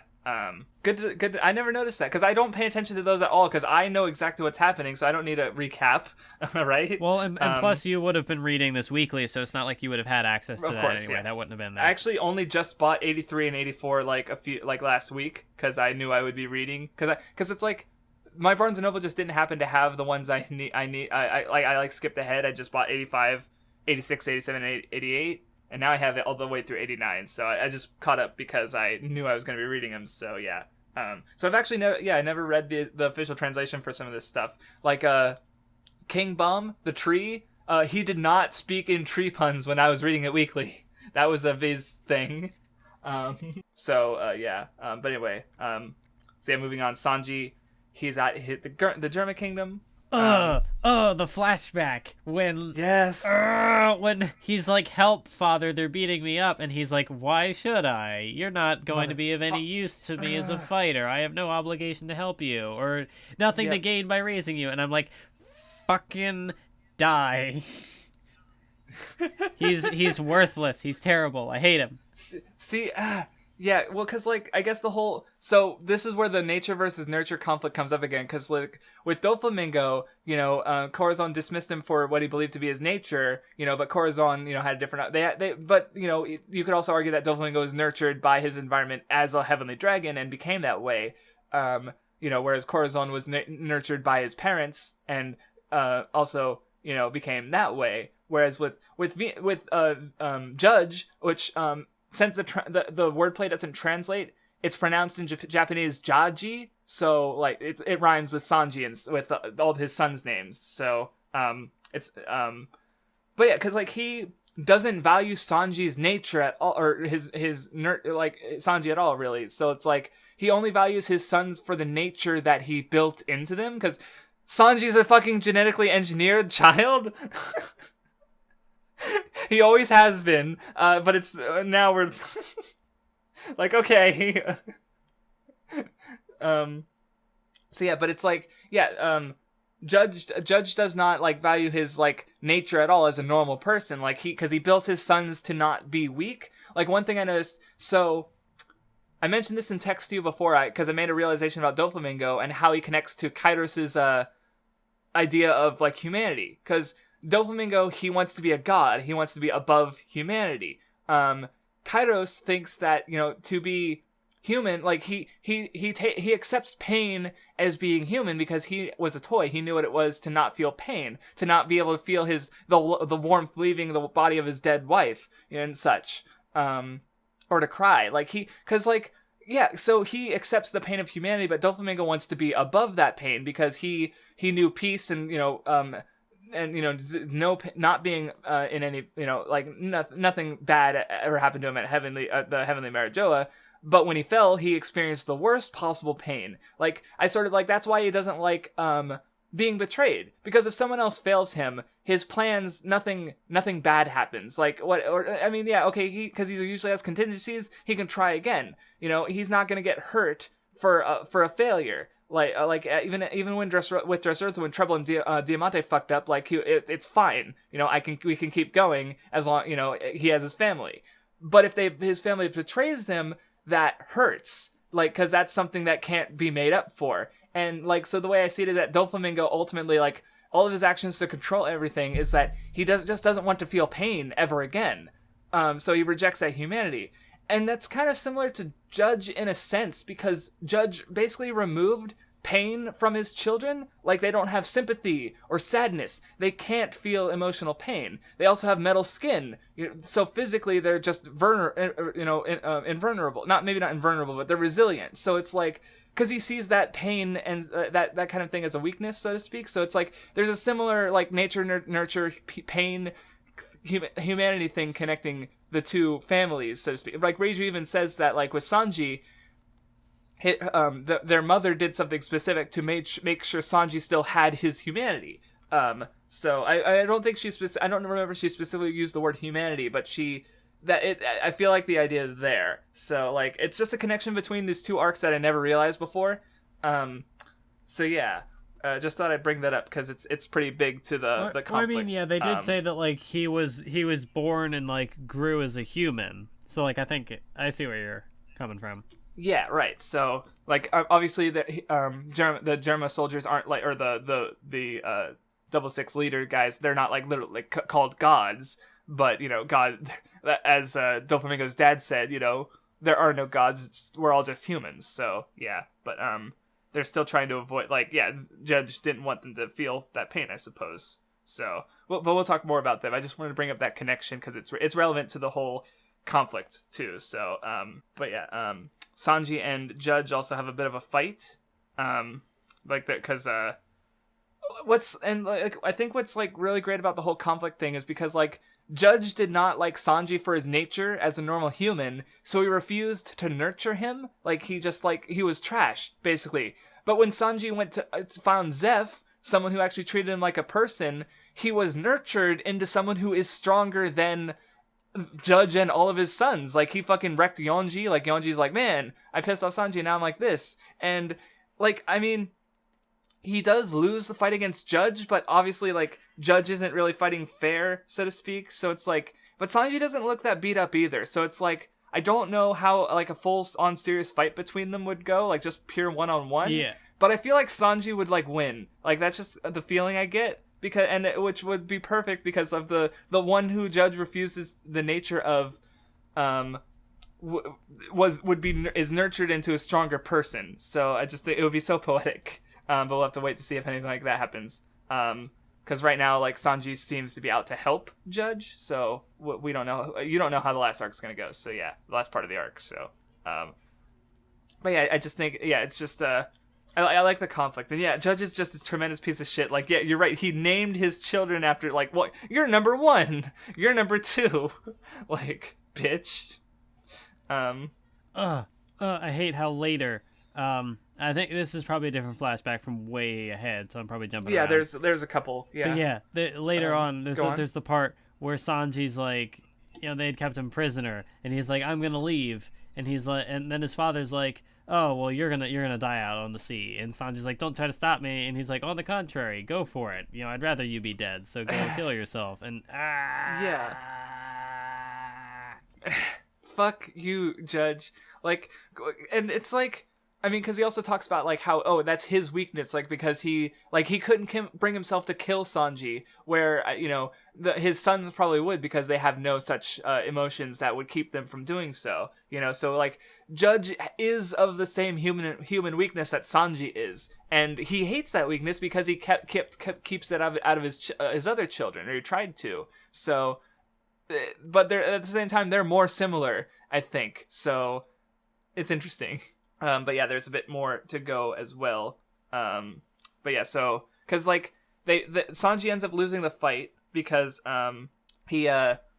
like Judge brings in his men and as sacrificial pawns, and Sanji, of course, he doesn't want to hurt them. They didn't do anything wrong. They're just soldiers, and like, but Judge will sacrifice his men to win, and ends up defeating Sanji because he's holding back because he's too nice. So yeah. Oh, but then we find out later that the soldiers, they're they're clones, and Sanji hates that too because he's making because the clones aren't even aware of their nature. They just think they're dudes, so they're like bred to be these just sacrificial pawns. Like, these lives are being created for nothing, and Sanji's like, this makes me fucking sick. So it's like, Sanji, why is your family so bad? I do like the kind of interactions and dynamic between like when they're just having conversations, Sanji and his family, and they're like, oh, you're an embarrassment to to the family name. We can't have you be doing that. And Sanji's like, well, yeah, I'm embarrassed to be attached to this name. Yeah, like there's no love at all. Like, he's just like, they're just like, fuck you. So, yeah. And unfortunately, Sanji gets his hands caught in bracelets that will blow up his hands that he values so much because they cook meals for his comrades. And Judge threatens to take that from him if he tries to escape. So even if like Luffy rescued him, like if they don't get the keys, the bracelets off, then he loses. Well, of course, as we find out, that's not really the case. But Sanji didn't know that, and that's what's important. Because even if Luffy saved him, he wouldn't be able to help Luffy become Pirate King because he could no longer cook without his hands. So Sanji's in a rough spot. It's so bad because like Sanji, you could argue, is he powerful enough to defeat them? We don't know. But like he doesn't even have that option because like, again, this is what true power is, that like Peckham's talked about Big Mom earlier, but like in this case, Sanji just has so much leveraged over his head, like, oh, we can kill Zeph. So he's got like the Baratier is basically held hostage, not literally, but like the threat is there. His hands that he uses to cook, like, oh, we'll blow off your hands. We'll take out the Straw Hat. So, like, there's nothing he can do. Yeah, it's like, cause Sanji's always so self-sacrificing, but now he's in a situation where it's like, if he doesn't sacrifice himself, then he'll potentially lose everything. And so it's just straining that aspect of his character to the breaking point. And like later on, after like the pudding stuff, he's like crying, and he's like, I thought I could just solve this by sacrificing myself, and so, but obviously that's not how it ends up. So, boy. But we'll talk more about that for sure. So, but anyway, Baron Tamago is they're looking for Brook and Pedro. Like, how do they know we're here? We already talked about that though. And then we see Chiffon and Capone gang Pez, his son, and I love Beiji as a dad. Like he's making funny faces to his son, and then he fucking murders Peckham's like right in front of him. Like his son's like yeah, that's I guess mafia stuff. Like if you can't kill your enemies in front of your son, what good are you? I don't know. And even his child has like the beard or whatever. Like he's got. It's so dumb. It's like, yeah, that's a mafia child, all right. And he's got like I hope it's a candy. It's probably his candy cigar, but he's definitely got something in his mouth or a bottle or something. But it looks like another cigar, but it's not smoking. So, oh god, like father, like son.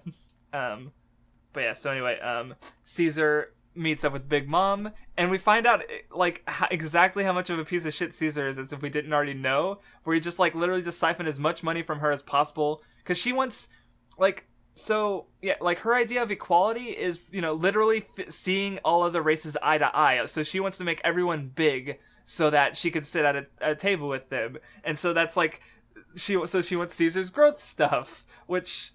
There's that, it's like but there's also the little tidbit, I forget if it was before or after this, but someone had said, it might have been after, but, fuckface, what's his name? Sanji's dad, he was like... oh, but I've noticed there aren't any giants around. And then she has like this mean, sinister look on her face. So it's like, Yes. But so what's that? Like, she wants people to be at eye level, but she has a stigma against giants. Yes, or something's wrong up with her, like, because there are no giants here. Oh, you haven't seen any yet. Yeah, something's up there.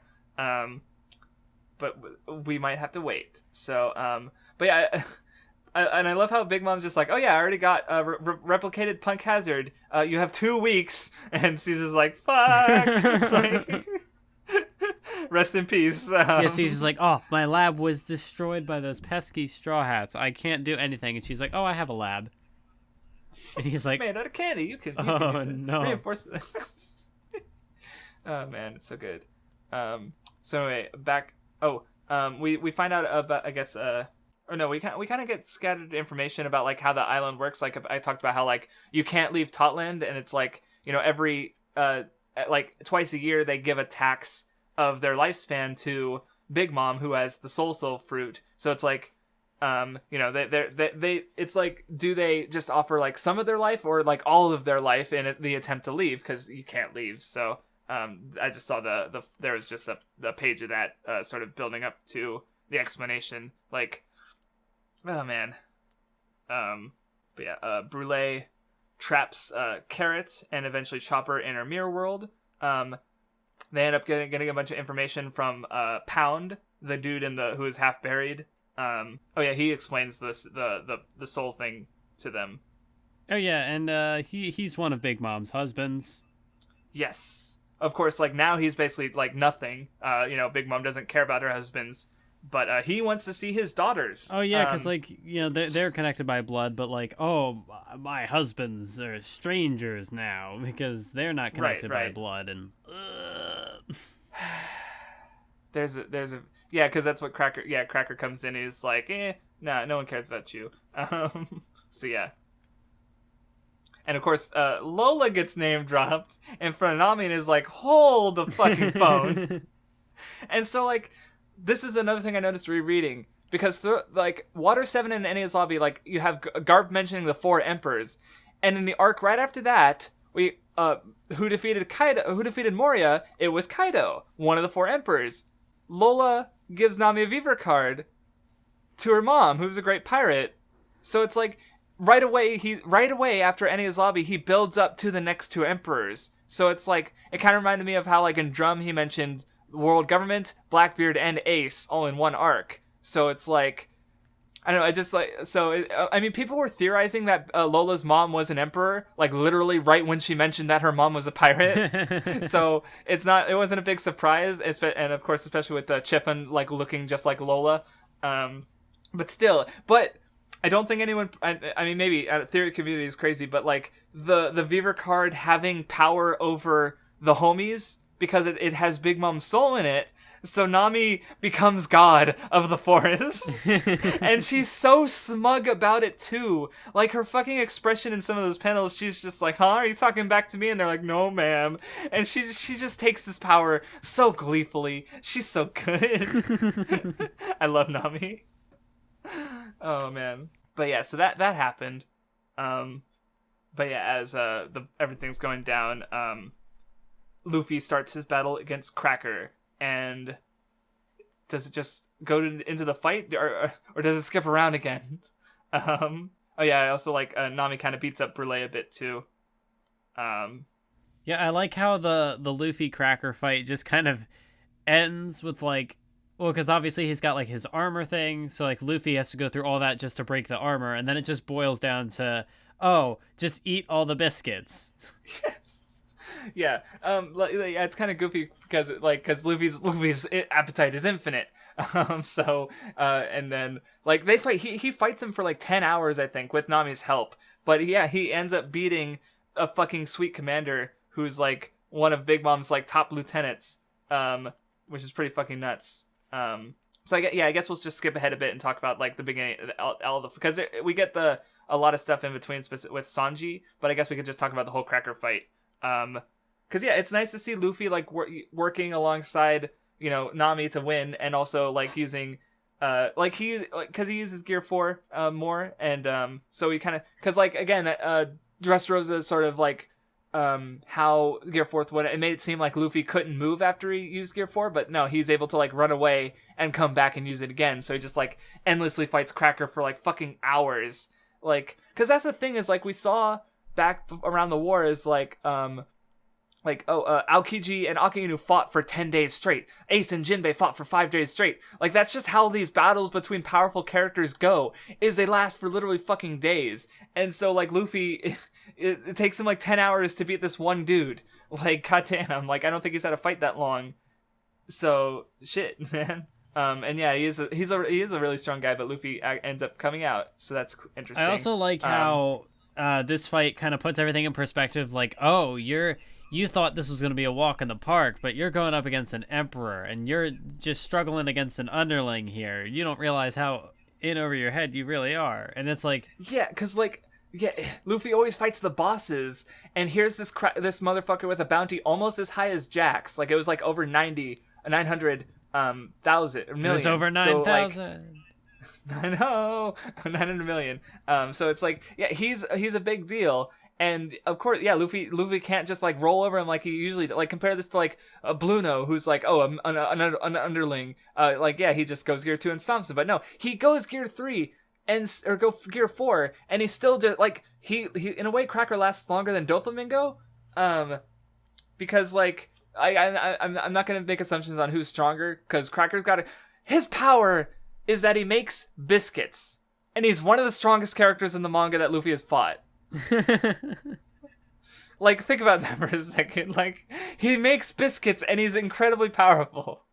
Cause yeah, but yeah, and it's also well, cause like another thing about the biscuits is like how I kind of see it, cause he has these shields, these barriers, where it's like, cause like Brûlé takes her out, or, like, cause I talked about how like the children, they all have their like, obviously they're in a kind of shitty situation, so they have ways to sort of like deal with it, basically. So like Brûlé hates cute things, so she because she's got this big old scar on her face, so she's like, oh Nami, you're adorable, I want to fucking rip your face to pieces. And then whereas Cracker, he's got like a bunch of like you can kind of read into it and say like he's got a bunch of shields protecting him because he himself is very fragile. Like he says like I don't take pain very well, even needles, you know, like and the Luffy beats him in one hit pretty much. So you know, I just sort of like that's kind of there. So yeah,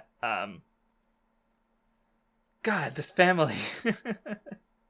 But yeah, it was fine. It was a good counter. And of course, Luffy beats it in like the dumbest Luffy way, is by eating a lot of food and then weaponizing his fat body.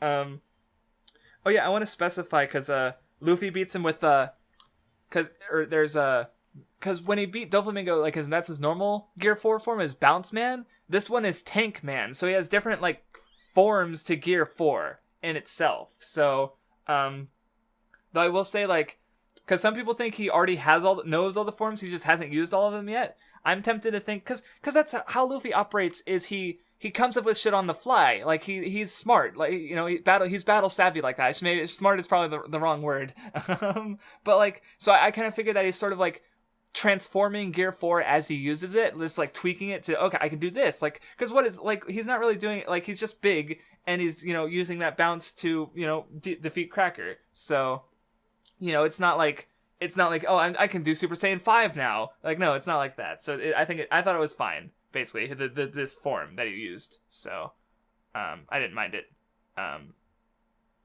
Gear 4 is good and goofy. So yeah, did you have any final thoughts on the Cracker fight, or shall we move on to more Vinsmoke stuff? Yeah. Yeah, so Sanji's eating dinner with his family, his crap family. But yeah, and there's a bit of an encounter where we get to see Sanji playing his ideals that he learned from Zeph. Like Niji, he's like, oh, this potato sauce looks gross. I already ate. I'm not that hungry. And Sanji's like, eat your fucking food. And then, of course, he brings out the chef, and she's cute, and Niji's about to fucking abuse her, and Sanji defends her. He eats food off the ground because it can't be wasted. He's so good. Sanji's so good. But yeah, it's like, you also kind of get a bit of a contrast, because it's like, they talk about how, especially in the flashback, how Sanji, as a cook, he's a servant, basically, and they don't, you know, they're royalty, they do not serve, because like Sanji's because Sanji's kind. That's his thing. And so like he cooks, but he'd rather do something for others than have something done for him, which is why so that's there's another thing I want to say about that. I'm kind of jumping around. There's so much to say. Oh yeah. And then Niji beats up Cosette off screen, and Sanji gets pissed, but they'd say like, that's the worst, honestly, is that Sanji can't beat the fucking shit out of these guys because they won't let him. And so like I want to see Sanji beat the fucking crap out of Niji, but they're like, dope, if you touch us, Zeph's gonna fucking die.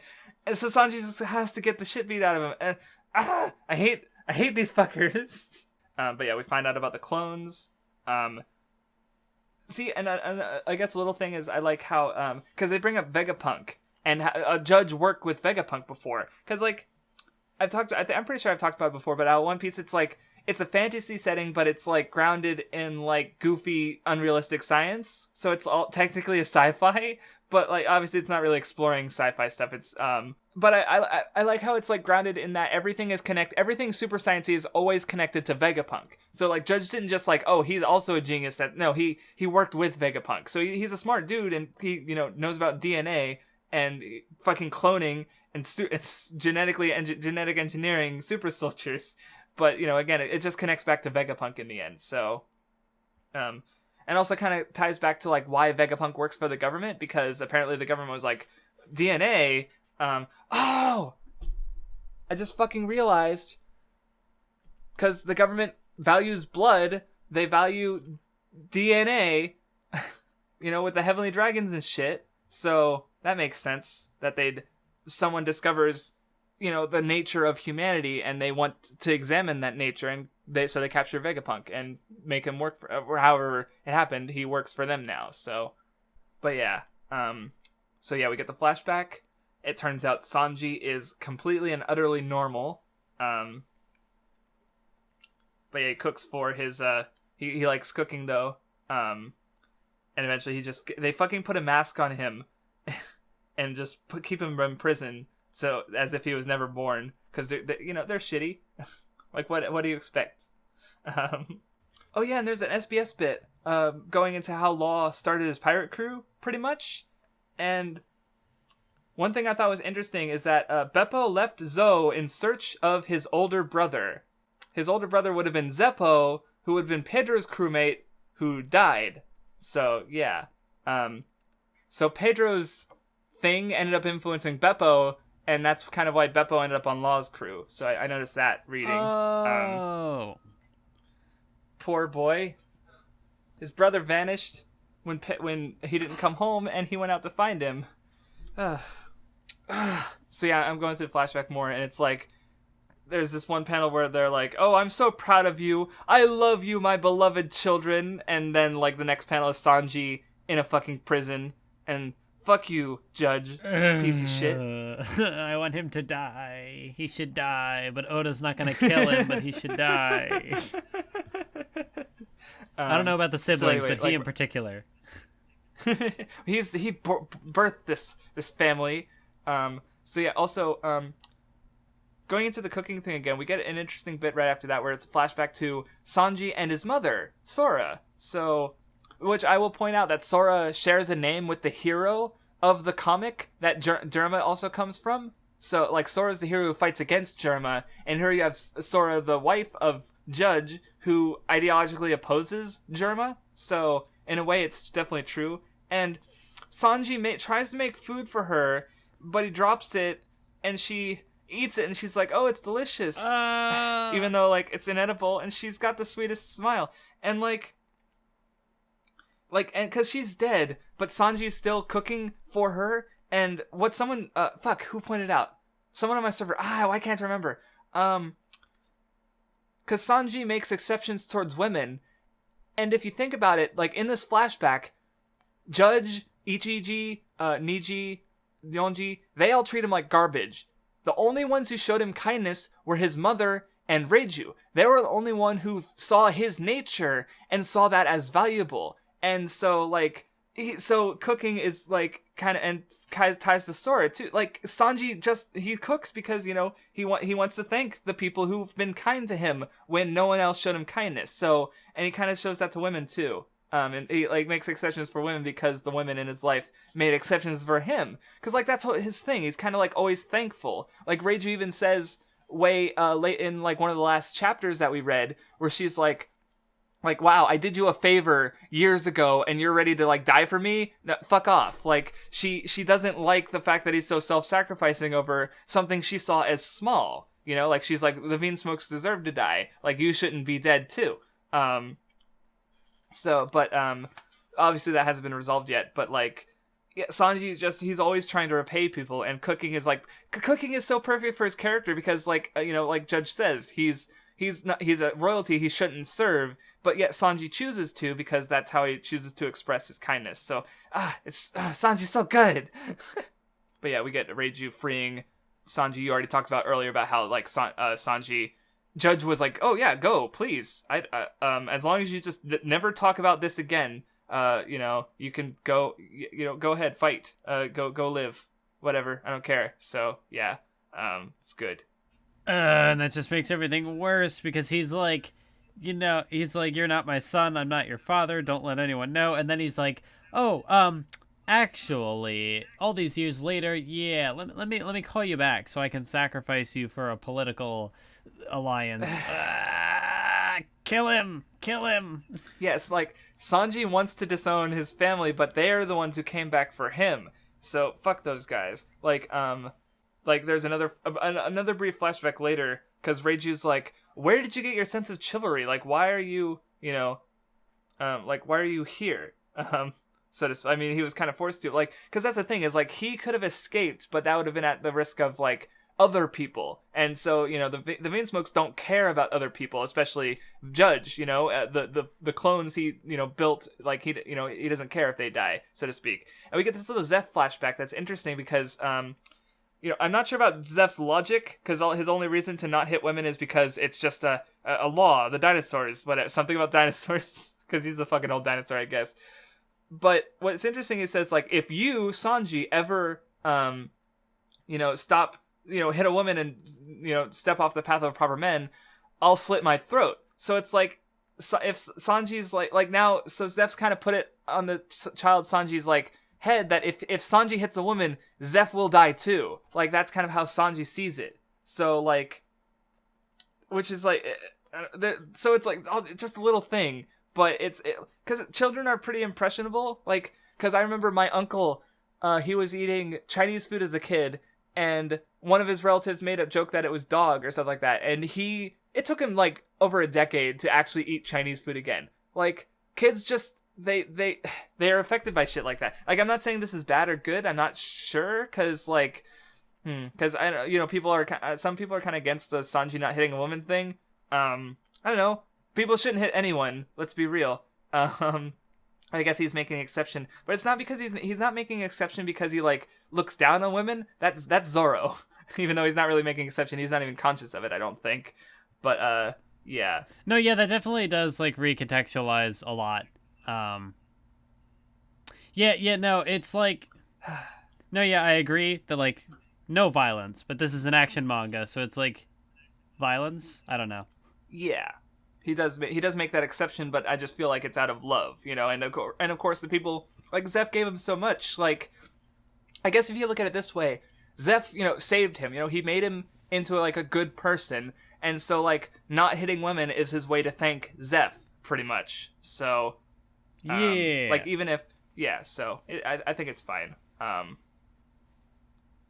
also kind of like I don't know, Zeph's explanation for like why no women cooks on the crew, and he's like, oh, because I'll I'm the type of guy who will like beat some sense into my not employees, but like whatever, the people working for me. Yeah. So he's like, I can't do that. He teaches through physical, right, because I can't hit. I won't hit a girl. So yeah, that was a good little detail. But so anyway, moving on. Luffy finishes off or did you have any more to say about that part of the flashback? Or are we No, not really, because it just gets more serious from there. So yeah, Luffy finishes off the cracker fight, which we already discussed, and I love it because it's like Big Mom's like, well, Katakuri's here, Smoothie's here. Has Cracker returned yet? And then boom. Yep, there he is. Oh man, he got fucking wrecked. And then of course Luffy, like he ate all those biscuits, but then he just deflates because like, oh, Gear 4 uses a lot of energy, and I was tired or something. So like Nami's response is so good. It's like, is that really how the human body works? Like in fan translation, she was like, "Are you even human?" Like just because it's when shit like that happens, it's fucking debatable. Okay, because what is Luffy? Oda, I expect a 10-chapter flashback. Oh god, explaining Luffy's nature and contextualizing everything in ways we couldn't have imagined before. We thought it was just because he was a rubber man and One Piece was goofy, but actually, Luffy's. Oh god, yeah, it's so good. I joke, but like I don't even know. Maybe. Oda does that shit. I mean, like, speaking of Sanji, like, the nosebleed thing turned out to tie to the fucking blood transfusions and human fishman relations, and it's like spawned, like, which we came to learn because Sanji was being a fucking idiot. Okay. Like, oh man. But yeah, so they won their fight, so they're gonna go head to the castle. On the way there, Sanji, hey, I haven't seen you in a while. And Sanji's face, look at him, he's just like, oh shit. Cause like, what is he gonna fucking do? Sit down and explain to Luffy, if I go with you, I lose my hands and everyone dies. Like, and I also liked how someone earlier, I think it was Pickums or someone, they said like, oh wow, when Sanji meets you, he's gonna just call you miserable, inferior pirates. He's a fucking king. And they're like, no, Sanji would never say that. And then what fucking happens? What fucking happens? Lost, you miserable, Sanji inferior pirates. No! He fucking, like, blasts Luffy off the fucking carrot. Like, look at Luffy. He didn't see it coming at all. He just got this big dopey smile. And then, boom, he's fucking getting blasted off the carriage. See, it's funny. Like, I guess, like, this is a spoiler thing that I knew about ahead of time because this arc has been going on for so long, and like basically like Crunchyroll has One Piece there, and like the image that they've had for a long time is the Whole Cake Island thing, and it's like a big thing of like Sanji and Luffy facing down. So I'm like, oh, they probably fight at some point. I wonder why that happens. So like I knew it was coming, but I didn't know why. So you like read Baratie and you're like, where? Oh yeah, now you know the context. Oh god. Yeah. Cause like he's like doing the he's trying to chase Luffy off, but well, cause see, I like how like Nami, like she's like, or what did she say? Cause she slaps him and she's like, sorry for overstepping our bounds. Like she's fucking hurt, and Sanji, but then Luffy's like, he gets people, he understands them, and he's like, yeah, you know what, Sanji, that hurt you more than it hurt me, and like Sanji, you're the one, and Sanji's fucking crying because like, because I'll be because that's the thing is like I honestly like obviously like I mean I don't know what like he should do in this situation because he thinks his hands are gonna get blown off. Like he knows Luffy's not gonna be able to go, like they're not gonna be able to charge Big Mom and just everything will turn out all right. Like things are probably gonna be lost, and including Zeph. Like, and he doesn't want to risk Zeph or anyone. So it's like, even if they fought off Big Mom, like, people are gonna die. Like, his hands are completely tied. And it's just literally because they got the bracelet. Yes, right. And even later, after he gets the bracelets off, he's still having doubts about it. Like, he's sitting there with his picnic basket, and he's like, or he says something, I forget exactly what. But he's not running straight to Luffy right away. He's still like, should I stay here and die with the rest of the Vinsmokes, or should I go and to Luffy? And he still doesn't know what to do even when the situation's better, because he doesn't want anyone else to get hurt. He's willing, like back when Punk Hazard, he was in Nami's body. He was glad that Sanji, his body took the damage so Nami didn't have to, and he was trying to protect Nami's body. He's fine with taking the pain. So here you have a situation where he even bearing everyone else's burden isn't going to save everyone. So it's, or possibly. Like, and, because that's, like, sort of, I guess it's, like, the end result of his actions is him dying. Like, yeah, if he just walked to his death, maybe everyone would be fine. But, obviously, the Straw Hats aren't going to be cool with that. They want Sanji safe, like Reiju calls him out on it too. So, but we'll get to that. God, Sanji, because Sanji doesn't casually cry either. Like, he's usually pretty tough. Like, I'm pretty sure he wasn't crying back on like when Mary died. It was not even for that. Yeah, like but here he's been fucking a wreck. Like, now he's crying when Luffy's like, I'm gonna stay right here and starve to death unless you feed me. Like, he's forcing Sanji's hand even more. And so now it's like, Sanji has to choose between, like, Zeph dying or Luffy dying. It's like an impossible choice. Like, they're both his family, he loves them both. And, like, Luffy's like, because that's the thing about, like, self-sacrifice, is if two people sacrifice themselves for each other, what happens? Everyone dies. Is that what, like, that's obviously not cool. Like, not a desirable result. So, yeah, it's rough. Man, I love, like, it starts raining, like, some syrupy rain, and Luffy, like, turns over, he's like, no, I'm not even gonna eat, I don't want any rain, I want to eat Sanji's cooking, I don't even want, let syrup fall into my mouth, like, this guy, and then you see the big fucking spread of all Big Mom's fucking army, like, uncountable amount of bounty. But Luffy's not gonna leave, because he made a promise, he said he'd be there. I would stay, right. So also after that, there's a really a small moment, but another, like, good, interesting moment where Big Mom, she walks through a room with all of her children, her youngest children. Like, there's Anana, who she wants a knife so she can cut open her dolly, and so it's like, and all she says is like, don't fight, be nice, and whatever. Everyone's got like 100 or 2 people they want to kill, right? Like, because like Big Mom is horrible. And, like, so what she's doing, she's, like, seeing herself and her children and then justifying herself. Like, she's raising her kids in a kind of a selfish way. Because she's ultimately just justifying herself and how she is the way she is. And so, like, she can't, she's seeing that attitudes in her child. And she's not like, no, murder is bad, don't do that. She's not doing something an actual parent should do. She's justifying it instead because it in turn justifies herself. So, fuck you, Big Mom, is what I'm trying to say. But yeah, so Sanji and Pudding are eating a meal with her, and the bean smokes. The food is fucking alive, and Sanji is not. Well, he's just in a shitty mood in general because he just had that encounter with Luffy, so that makes sense.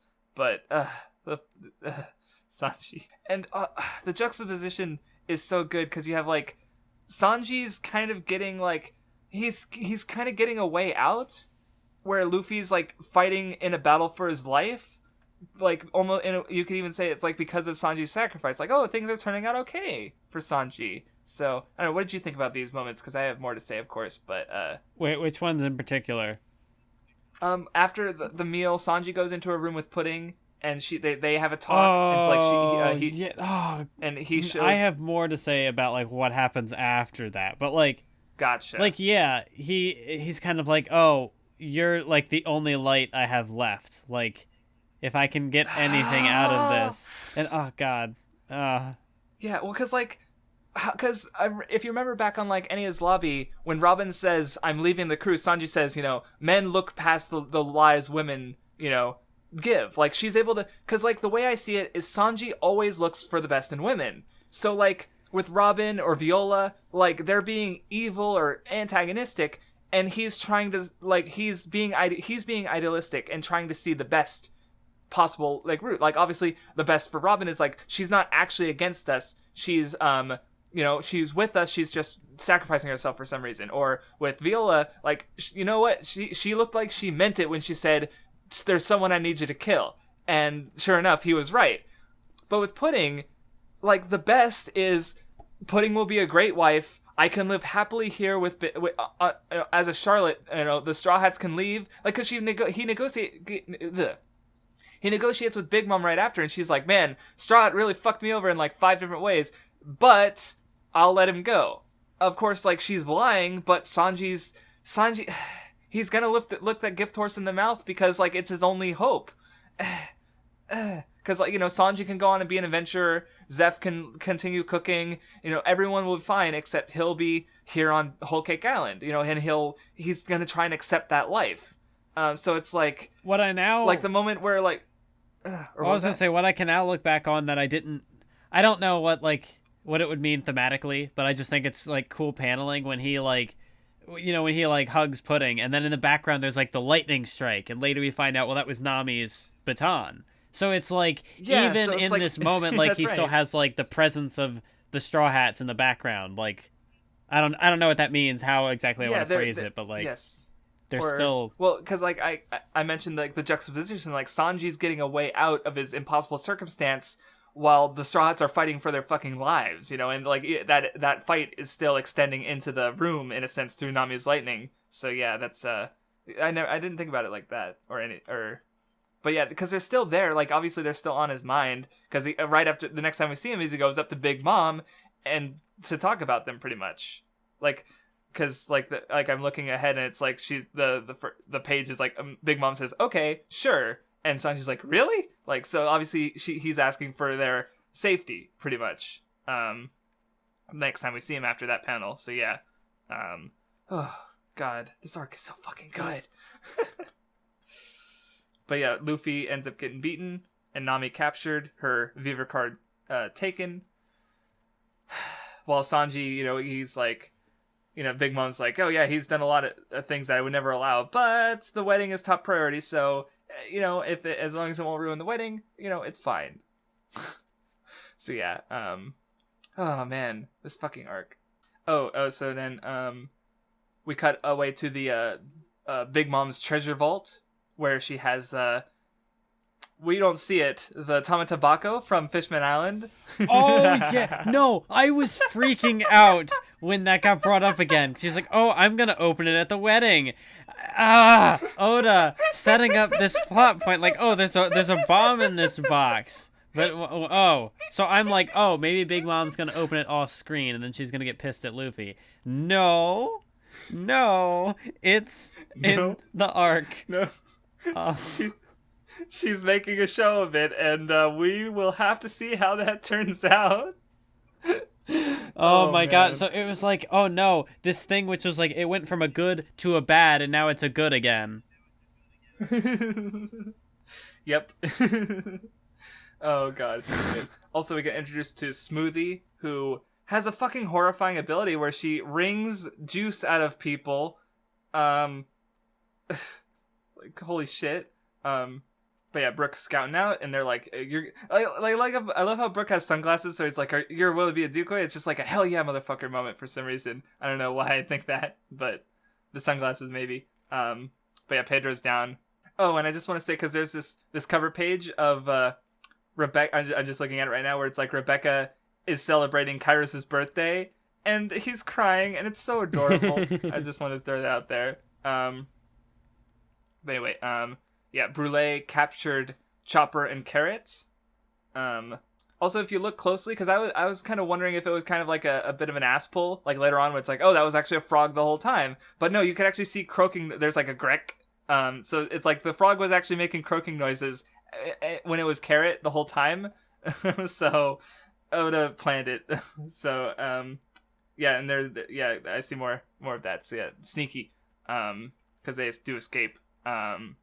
Oh yeah, Big Mom's showing off her collection. So yeah, I definitely wanted to point this out, because like her whole thing is like, oh, she wants equality between all races, but it's like she also, like, she doesn't love anyone except for herself. Like, and I think this like book of other like animals she's picked up is kind of indicative, because she collects freaks. It's like, she's not really interested in like actual racial equality. She's like a collector. Like, oh, I got a fisherman husband and a half a mermaid daughter, or now I got a half like a Pudding is like a Three Eyes clan.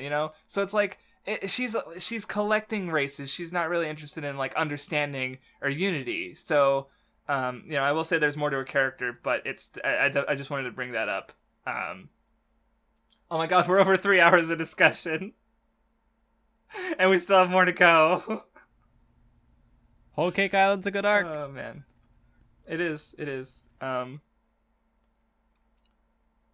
But yeah, and of course we see Luffy and Nami captured. And I love their I love their interaction. I mean, there's also Nami talks about Lola, their friend, and turns out Big Mom has no positive feelings towards her because she did something bad in leaving, apparently. Oh yeah, because she's like, oh, I was gonna marry her off for this big political gain, but she's like, nah, I want to go find my own husband and be free. Yeah, which is just like, because like Lola doesn't even care about her. That totally recontextualizes like what, like her actions back in Thriller Bark, where she's always like, oh, I'm looking for a husband, and like Absalom and whatever. But it's like, because of her upbringing. Go on.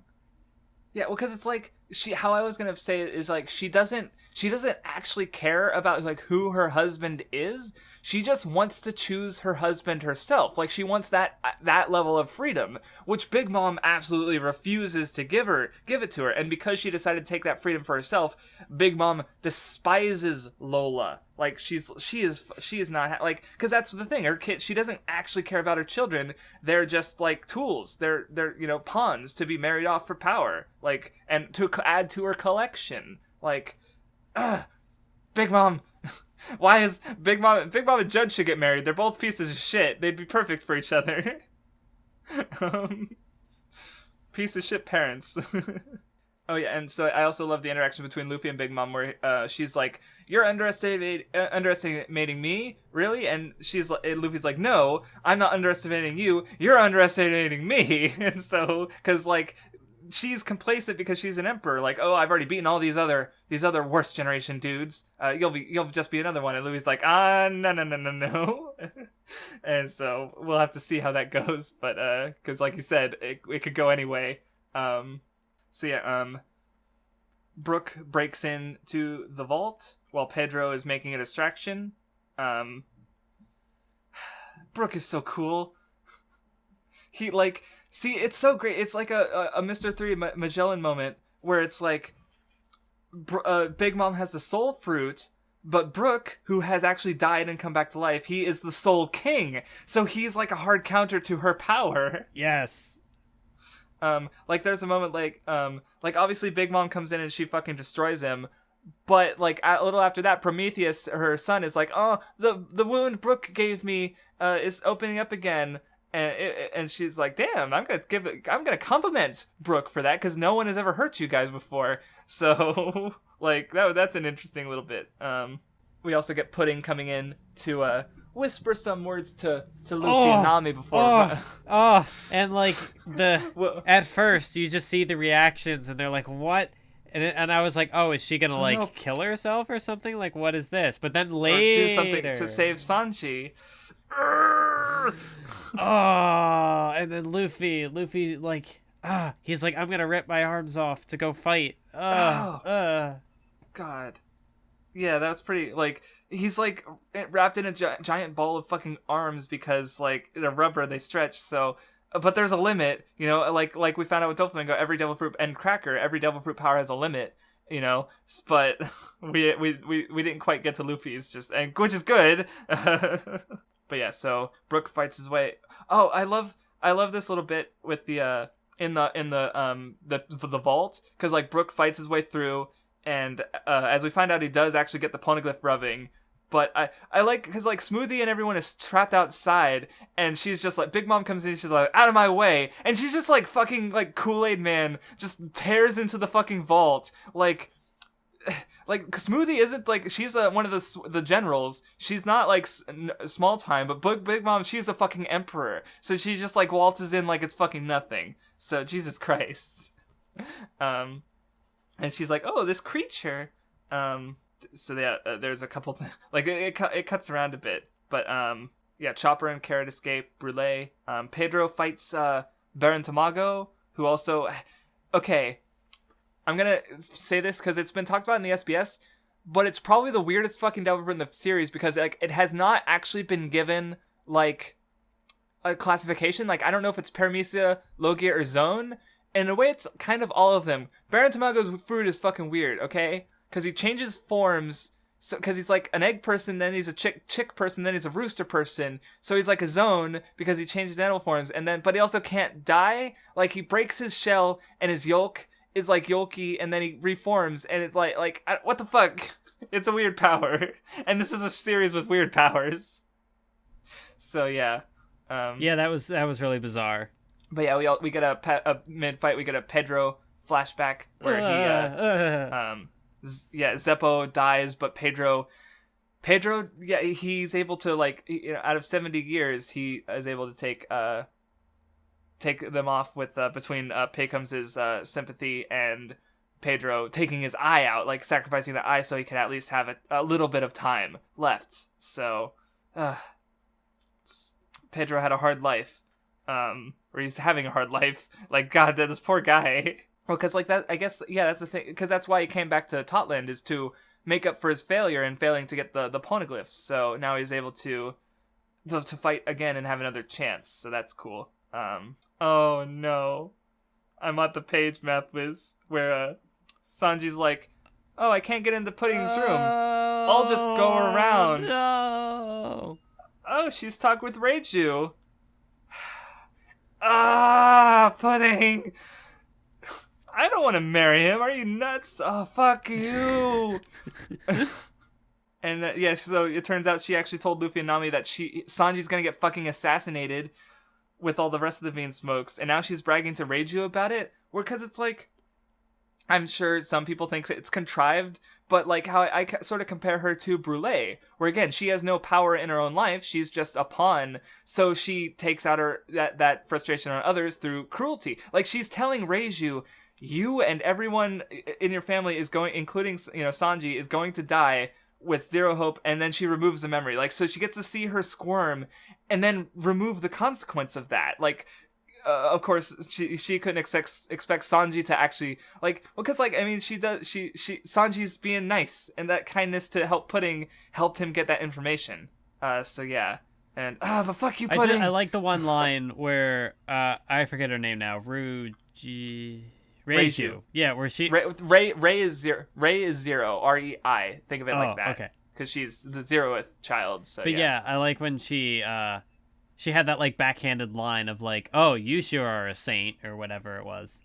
But yeah, it's rough, because, like, she's like, ho, let's get married, you are my salvation. Like, she's mocking him, and then Sanji's, like, trying to light a cigarette. Oh, God, yeah, because she was the one light he had left, and now he can't get the light of his cigarette because he has no light left. Sanji, and that, like, the crying face is just so, like, for some reason that gets me even more than the earlier one when after Luffy fought him, or he fought Luffy rather, and, like, because it's just like, it's the snot from his nose and just the rain dripping from his cigarette. It's just this poor fucking man. Like, yeah, you're right, I didn't notice the cigarette, the lighter thing. Like, obviously it's like a good indication of his failure, but you tied it to the light thing, and I like that. It's good. This poor boy did nothing wrong, and everything's gone wrong. Okay, so, yeah, I'm not sure which is my favorite panel, that one or one that comes up later. Oh, that one's another good one. But, I mean, speaking of good panels, here's another good one, right? Literally the next page, with Brook facing off with Big fucking Mom. The cojones on this dude. He's fighting with the man who will become Pirate King. So yeah, he's gonna stand up to a fucking emperor because, he's Brook. That's so fucking, like, what kind of idiot draws up a plan without dying, young lady? And I love that sort of condescending, like, because yeah, Big Mom's old, but Brook is older. He's always the oldest, and Brook is so fucking awesome. Like, I love the last panel with he's missing a tooth, he's got a crack in his skull, but he's ready to fucking fight anyway. And, oh god, it's so good. Like, and I also like how he's like, I'm getting the poneglyph just in case of worst case scenario where Sanji doesn't come home. And Big Mom's like, that's the worst case scenario you can think of? Like, oh, it's good. But yeah, Luffy's trying to get out. Opera he's like, okay, you guys aren't being cooperative. I'm gonna start torturing you for information. And Jinbei comes to save the motherfucking day. Yes! Like every so time good. Jinbei showed up, it was just like, yes. Yes, It was a Jinbei's good boy. hero's rescue moment where he just appears and just like fuck shit up, and then it's just like, let's go. Yeah, he one-shotted that dude, and now he's and saves Luffy. He's like, "Yep, I'm going against Big Mom now." So yep, he was biding his time indeed. Also while that's going on, Sanji, Reiju wakes up without a memory, and Sanji comes in to explain to her exactly what's going down. And then we get like this great interaction between the two, where Sanji finds another light, basically. Is one way you can see it. What did you think about that, actually? About what? Well, because, like, okay, so Reiju, like, you know, she's fine with the Vinsmokes dying, but she doesn't want Sanji to die, because, like, because as we find out, Sora ingested a drug in an attempt to make her children human, like, to remove the fact that they would have no, empathy and such, because of Judge's modifications. And it did have one success with Sanji, so in a way, Sanji is sort of like the representation of Sora, and like what she desired out of her children. And so Reiju, like Reiju is the only one like of the Vinsmokes who values Sanji being a human being. And so she tried, like, you know, as she says, like, you're the one kinder and gentler than anyone. And so she doesn't want Sanji to die, and she opens up his bracelets and tells him to escape. You know, let the Vinsmokes die. You know, because you know, now that if the Vinsmokes are dead, Zeph's not going to be in danger. Though I guess there's still the thing with the wedding party, so it's not exactly they're not exactly free, or he's not exactly free, but Reiju's at least able to give him an option, more options, pretty much, because like, and that's kind of the thing is like, Sanji had his strength and integrity, and his kindness and his self-sacrifice, like all challenge this arc, and like the way, like it is his kindness and his like that helps him with Reiju. Like the fact that he, like, even in this shitty situation, he's still looking out for others. She's trying to push him to think more for himself, you know, and she gives him a path to potentially realize that, which comes up later. So I liked it. I did like how she had said that, oh, you know, like this family is a bunch of terrible people, like they deserve to die, or not. Well, like the way that the family's being run or whatever now, it's like that needs to change. So she's like, you know what? If this is the way it has to be, then that's how it'll be. But you don't. You were not a part of this. You were kicked out. You don't deserve this. Go, be free.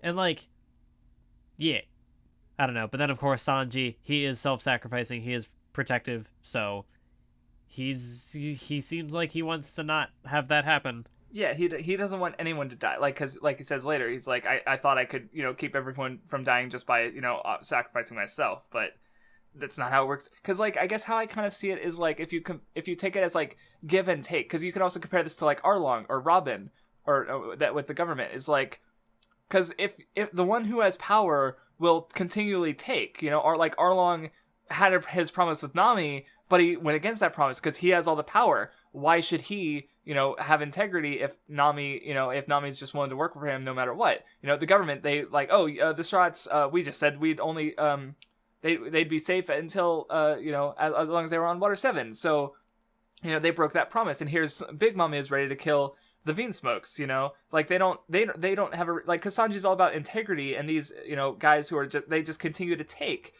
And that's what, so if you're, like, I guess kind of, I'm trying to think of how to word this properly, because I'm, there may or may not be a video out by the time this podcast ups, and in which I talk about this very idea.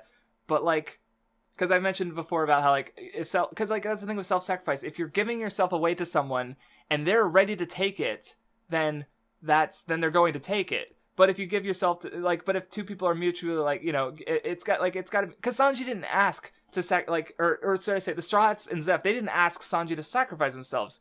No one, like, so obviously they're against it because they don't want Sanji to put himself at risk. So, they're not like, their feelings aren't mutual, basically. So there's more to say, but that's gonna come up later. So yeah, I think it's good.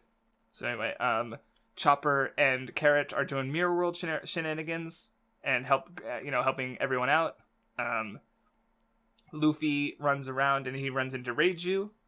And then I love the part when like he figures out, like, she tells him what's going on, or like, you know, they have their conversation, and then he's like, wait, no, I can't be here, this isn't where I said. So he jumps out of the window and he goes to walk off to where he said he'd meet Sanji.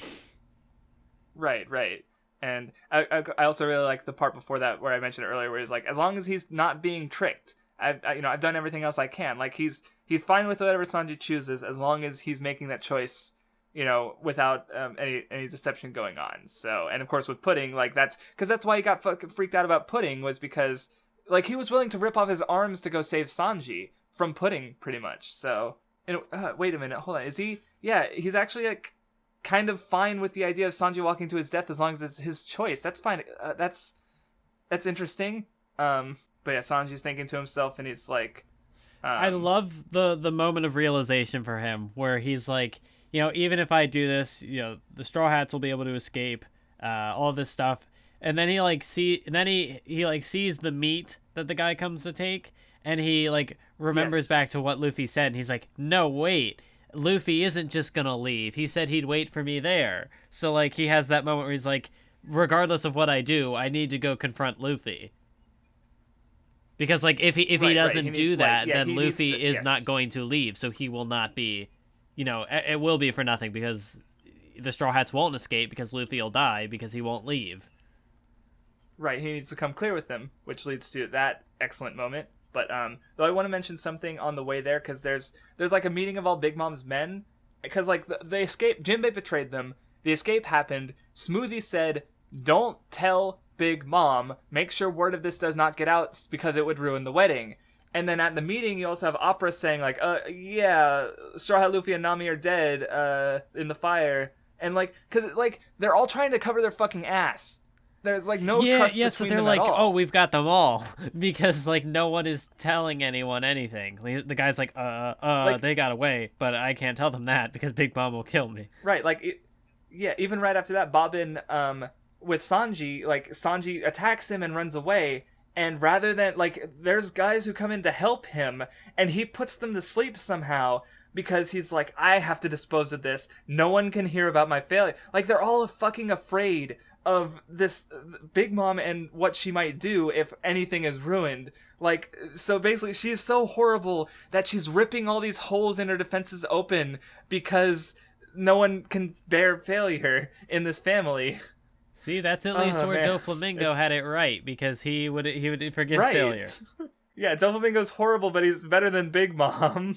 But yeah, there's a gag moment where like they're trying to rescue Brook from Big Mom's great, clutches. and you've got like Jinbei there too, so like everyone's just freaking out, and I just love seeing Jinbei like interacting with like the mirror, like, okay, we gotta put this person through and like get Brook. So like this is a very like, it's intense, but it's also like a shenanigans moment, and it's just fun seeing Jinbei be in these goofy scenarios. Yeah, and of course it's like she's an emperor, so like the act of swatting a fly for her is like it's like building destroying. Like, she fucks up her room, just go, oh, there's a fly, like fire and fucking lightning just everywhere. Like, oh, there was also the one part before that where like Chopper and them find Nami and Jinbei, and Nami like strikes him with lightning. Poor Chopper. Oh, feel bad for the guy. He didn't do anything wrong. But yeah, so everyone meets up after they save Brook, and he's like, oh yeah, I got the poneglyph rubbings, by the way. And everyone's like, what the fuck? Yeah, he just like opens his skull, and he's like, here it is. Because they searched him, but they didn't search inside of him because he's a skeleton. Yeah, they And he's just so casual about it. He's like, did you really just get the poneglyph rubbings that any emperor would kill to have? And he's like, oh, yeah? Like, he's so good. Oh, man. Okay, we're almost done with the arc. Or this stretch of reading, rather. Because they all catch up. There's just some scenes of, like, the Bean Smokes are partying, because they're going to get married, and their useless brother's going to get married off. Bobbin he says, curse them, gunshots, something happened with Bobbin, and he's on the streets, bleeding. Sanji finally finds Luffy, who's starved from all the fighting. And the panel where he's just sitting there in the rain. and his stomach's growling, and he's like, the line work, it's so hyper detailed. Yeah, it's so good. It's so good. And he eats and the parallel is so good here, because what happened with his mother? He took his food that he cooked, he drops it in the rain, and they eat it and say it's delicious. And it's so good, because like Luffy is his family, just he's the leader of their family, so as like his mom was in a sense. So it's just a good parallel. And Luffy eats up, and like Sanji says liar, like, because Luffy's like, oh man, it's so tasty, and Sanji's no, like, it's so good. And then Sanji lays out everything, because it's like, there's 3 reasons I can't go with you, like I insulted you and fought against you. Also, good detail is that Luffy is still missing his tooth from when Sanji kicked that out of his face. There are a couple, or I at least remember one panel where he still had the tooth, but yeah, he's missing the tooth. Oh man, that was probably a mistake, because it was just pretty consistent. Like it's even on the volume cover, but yeah, it's pretty.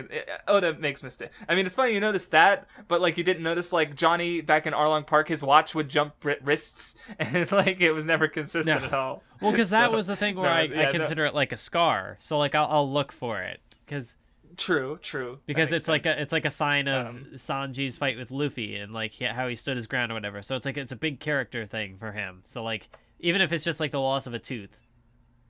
But then I also know like I think Toriyama did something like that with Yamcha early on, but then his tooth just magically comes back. So I was like, will Oda forget about it? But Oda's usually pretty good about that. So probably not. We'll see. Or will Luffy get a replacement tooth somehow? So maybe there's a tooth fruit. I don't know. I mean, if anyone has it, it would be Big Mom, right? And her Sweets Island, she's because all of her men seem to have food related fruits. So for the most part, I think mirror. I mean, the mirror is an exception, obviously, but yeah. So anyway, but yeah. So reason number 2, Zeph is in danger and being held hostage, and 3 is that the Vinsmokes are going to be killed, but he doesn't. Even though they're shitty to him, he still doesn't want them to die. Sanji. Like that's his kindness. He's so good. And then this is good, because like before, when Sanji hit Luffy, he was trying to keep the truth hidden, but now Luffy hits Sanji to get the truth out. And so like Sanji, like this is Luffy finally hit Sanji where he didn't before. Like he wouldn't hit him at all before. But then he does here. It's so good.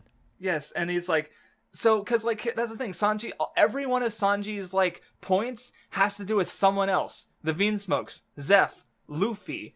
But, so Luffy punches him and asks, how do you feel? Because, like, obviously Sanji's selflessness has gotten him into this situation. He's trying to sacrifice himself without anyone needing to ask him for it, but ultimately, what he wants the most is he wants to go back to the Sunny. He wants to go back to his family. And Luffy pushes him to be more selfish. Like, that's what he's always done. Like, with Kobe, with Momo. He wants to know what they want to do, and he'll help them with it. So, but he's not going to do that. Like, if Sanji continued to run, then, but no, Sanji wants something. Like, yes, he's selfless. He's sacrificing. But he still wants to, like, he wants to find the All Blue, and he wants to go back to the Sunny. And so Luffy pulls that out of him, and it's so good, that fucking face. Oh, it's such a good fucking moment.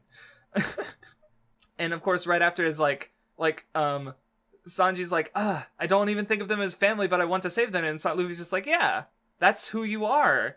But you've got us. Because Sanji wasn't relying on his crew, because he, like, to compare this to Robin had zero value in her own life, so she didn't want to lose herself. But if you think about Sanji, like, in a way, like, compared, like, yeah, it's all selflessness in from just him alone. But compared to the Straw Hats, like, he's sacrificing his connection to the Straw Hats for Zeph and the Vinsmokes. Like, if you think about it in a way, it's incredibly selfish, because he's like, don't want these murderers to die, even if that means I can't be with my friends, So, but Luffy's like, well, you're our friends, so we're like, when they went in to save Robin, they wanted to save her life, and when they gave that to her, she started fighting for her life. But with Sanji, like they're going to help him do something he wants to do, not because it helps them at all, because it doesn't, but because them helping him, so that it's like they kind of become more selfless in a way, not become more selfless, but they're doing something selfless for Sanji. It's just such a good moment. Did you have any more to say about it? Because I kind of went off. No, I think you basically covered it. I'm still kind of thinking this stuff processing. Over. Plus, I still have half the arc to go. It's just really good. I will say, I'm kind of having like a Gin betrayal moment here, where like I vaguely know what's coming, so I'm just like I'm incredibly surprised that Katakuri hasn't actually showed up yet. Like I just know that he's a thing, that he exists, that he does a bit of stuff. I don't really know where that all goes, but I'm just surprised he hasn't shown up yet. Like he's an underling of Big Mom, so you think like Big Mom would be more in the shadows here, but that's not. Like he's been the one who has been like name dropped but hasn't done anything yet. I don't know. I thought he'd be a bigger presence, but not to say that I don't know. Maybe he will be. Who knows? I don't know. I can't wait for next time. Let's just say that, because holy shit, we're good. Like, yeah, there's still like 40 chapters to go of this arc, and like it's already been fucking amazing. Like wall to wall, like interesting. Like almost every little bit is like interesting or neat or fun, or it's just like, because yeah, Dressrosa had like that middle part that was kind of It was, I didn't dislike it. I was still engaged, but like this arc has been fucking excellent so far. And, no, yeah, like, there wasn't a point. Like, there wasn't a point with this arc where I was like, "Oh yeah, I see. This is the typical One Piece formulaic stuff. This is what's going on." Like, I was pretty engaged for basically all of it. Which even like Water 7 had like some parts where I was like, "Okay, I see what's happening." Like Rocket here. Man, yeah, or the beginning part for you, and Rocket Man was kind of but some of the NS lobby fighting, but like. Yeah, this one's been solid, like wall to wall good. And then another thing I want to say, I guess, to drive it home is because like. With Skypiea, I had just read it like a year before we read it for the Nen Show because I did a video on it. Well, Whole Cake Island, and so like when we talked about it on the Nen Show, I was just kind of like, yeah, it's good, but you know, emotionally, I'm not feeling it as much as I did the last time I read it. Whole Cake Island has been different, like even though it's been the same because I just read it last year for a video, except I've also been enjoying it like as much, if not more, rereading it again. So something about this arc just gets me, I guess, because so I'm hedging bets that it's probably going to be my favorite arc in the series by the time we're done with the rest of the reading. I'm curious because like I'm already thinking at this point that it's up there with Water 7. I don't know if I'm going to say it's better, but that's why I need the second half to like, know for sure. Right. But like man. This is a really high it's note really to like end off. Well, not end it, but like, you know, temporarily break from the One Piece section, like potentially one of the best arcs. But also it's frustrating because like Fishman Island, for example, was like conclusive, whereas like we've still got all these threads going into Wano. So it's like if I was going to end off anywhere to like or catch up with like the weekly stuff, I'm stuck here where it's like in the middle of something. So like I don't know, I might look into the weekly chapters. I'm not sure. Yeah, that would be a first for you, right? If you actually started reading weekly. Yeah, I mean, I still have like 30 or 40 chapters to actually catch up to the weekly reading, but yeah, I don't usually read manga weekly. Right, so anyway, so yeah, next time is probably going to be another fucking long discussion. Well, yeah, not only do we have to talk about the second half of Whole Cake Island, which we know we're going to talk about a lot, but also then we have to do like the wrap-up stuff. Yes, well, because it's like One Piece has so many, like we can't just do a top 5 characters, obviously. No, we have to rank all the Straw Hats and then give a bunch of characters not in the Straw Hats that we also like, because there's just too many characters in One Piece and so many of them are good. And then we have to somehow do an arc listing. We might just have to do a saga listing instead, because I don't know how the fuck we're gonna rank it, like, because that simplifies it, because now it's East Blue, Alabasta, Skypiea, Water 7, Thriller Bark, Paramount War, Fishman Island. Like, it becomes way simpler and easier by ranking by sagas, I think. So maybe we might have to do that, because especially in your case, because like I've reread so many, especially the earlier stuff, so many times, like I have an easier time sorting out my emotions. But you've just like you were like, this is good, and then it's just kind of like completely like you kept reading it, and then you know like you said, like, oh, like I said earlier, Nami is my favorite Straw Hat, Brook might be my favorite Straw Hat, and like, how are you gonna feel? How do you feel now? How do you feel about Sanji, who at one point was once your least favorite Straw Hat? Yeah, and like where would I rank, like the Buggy arc or like the Kuro one, like stuff that we read back in like July. Yeah, it's right, because like now you have different so much like now when you get to Baradier, you're gonna be like so much more about Sanji. It's like it's all completely different. But so your feelings are outdated basically. So it's gonna be because that's the thing with Naruto and Bleach, they were at least complete stories. Like there's still a sense of datedness to them too. But with One Piece, it's still ongoing. So we could it's not actually the last episode of One Piece, so we don't have to give our arc and character rankings.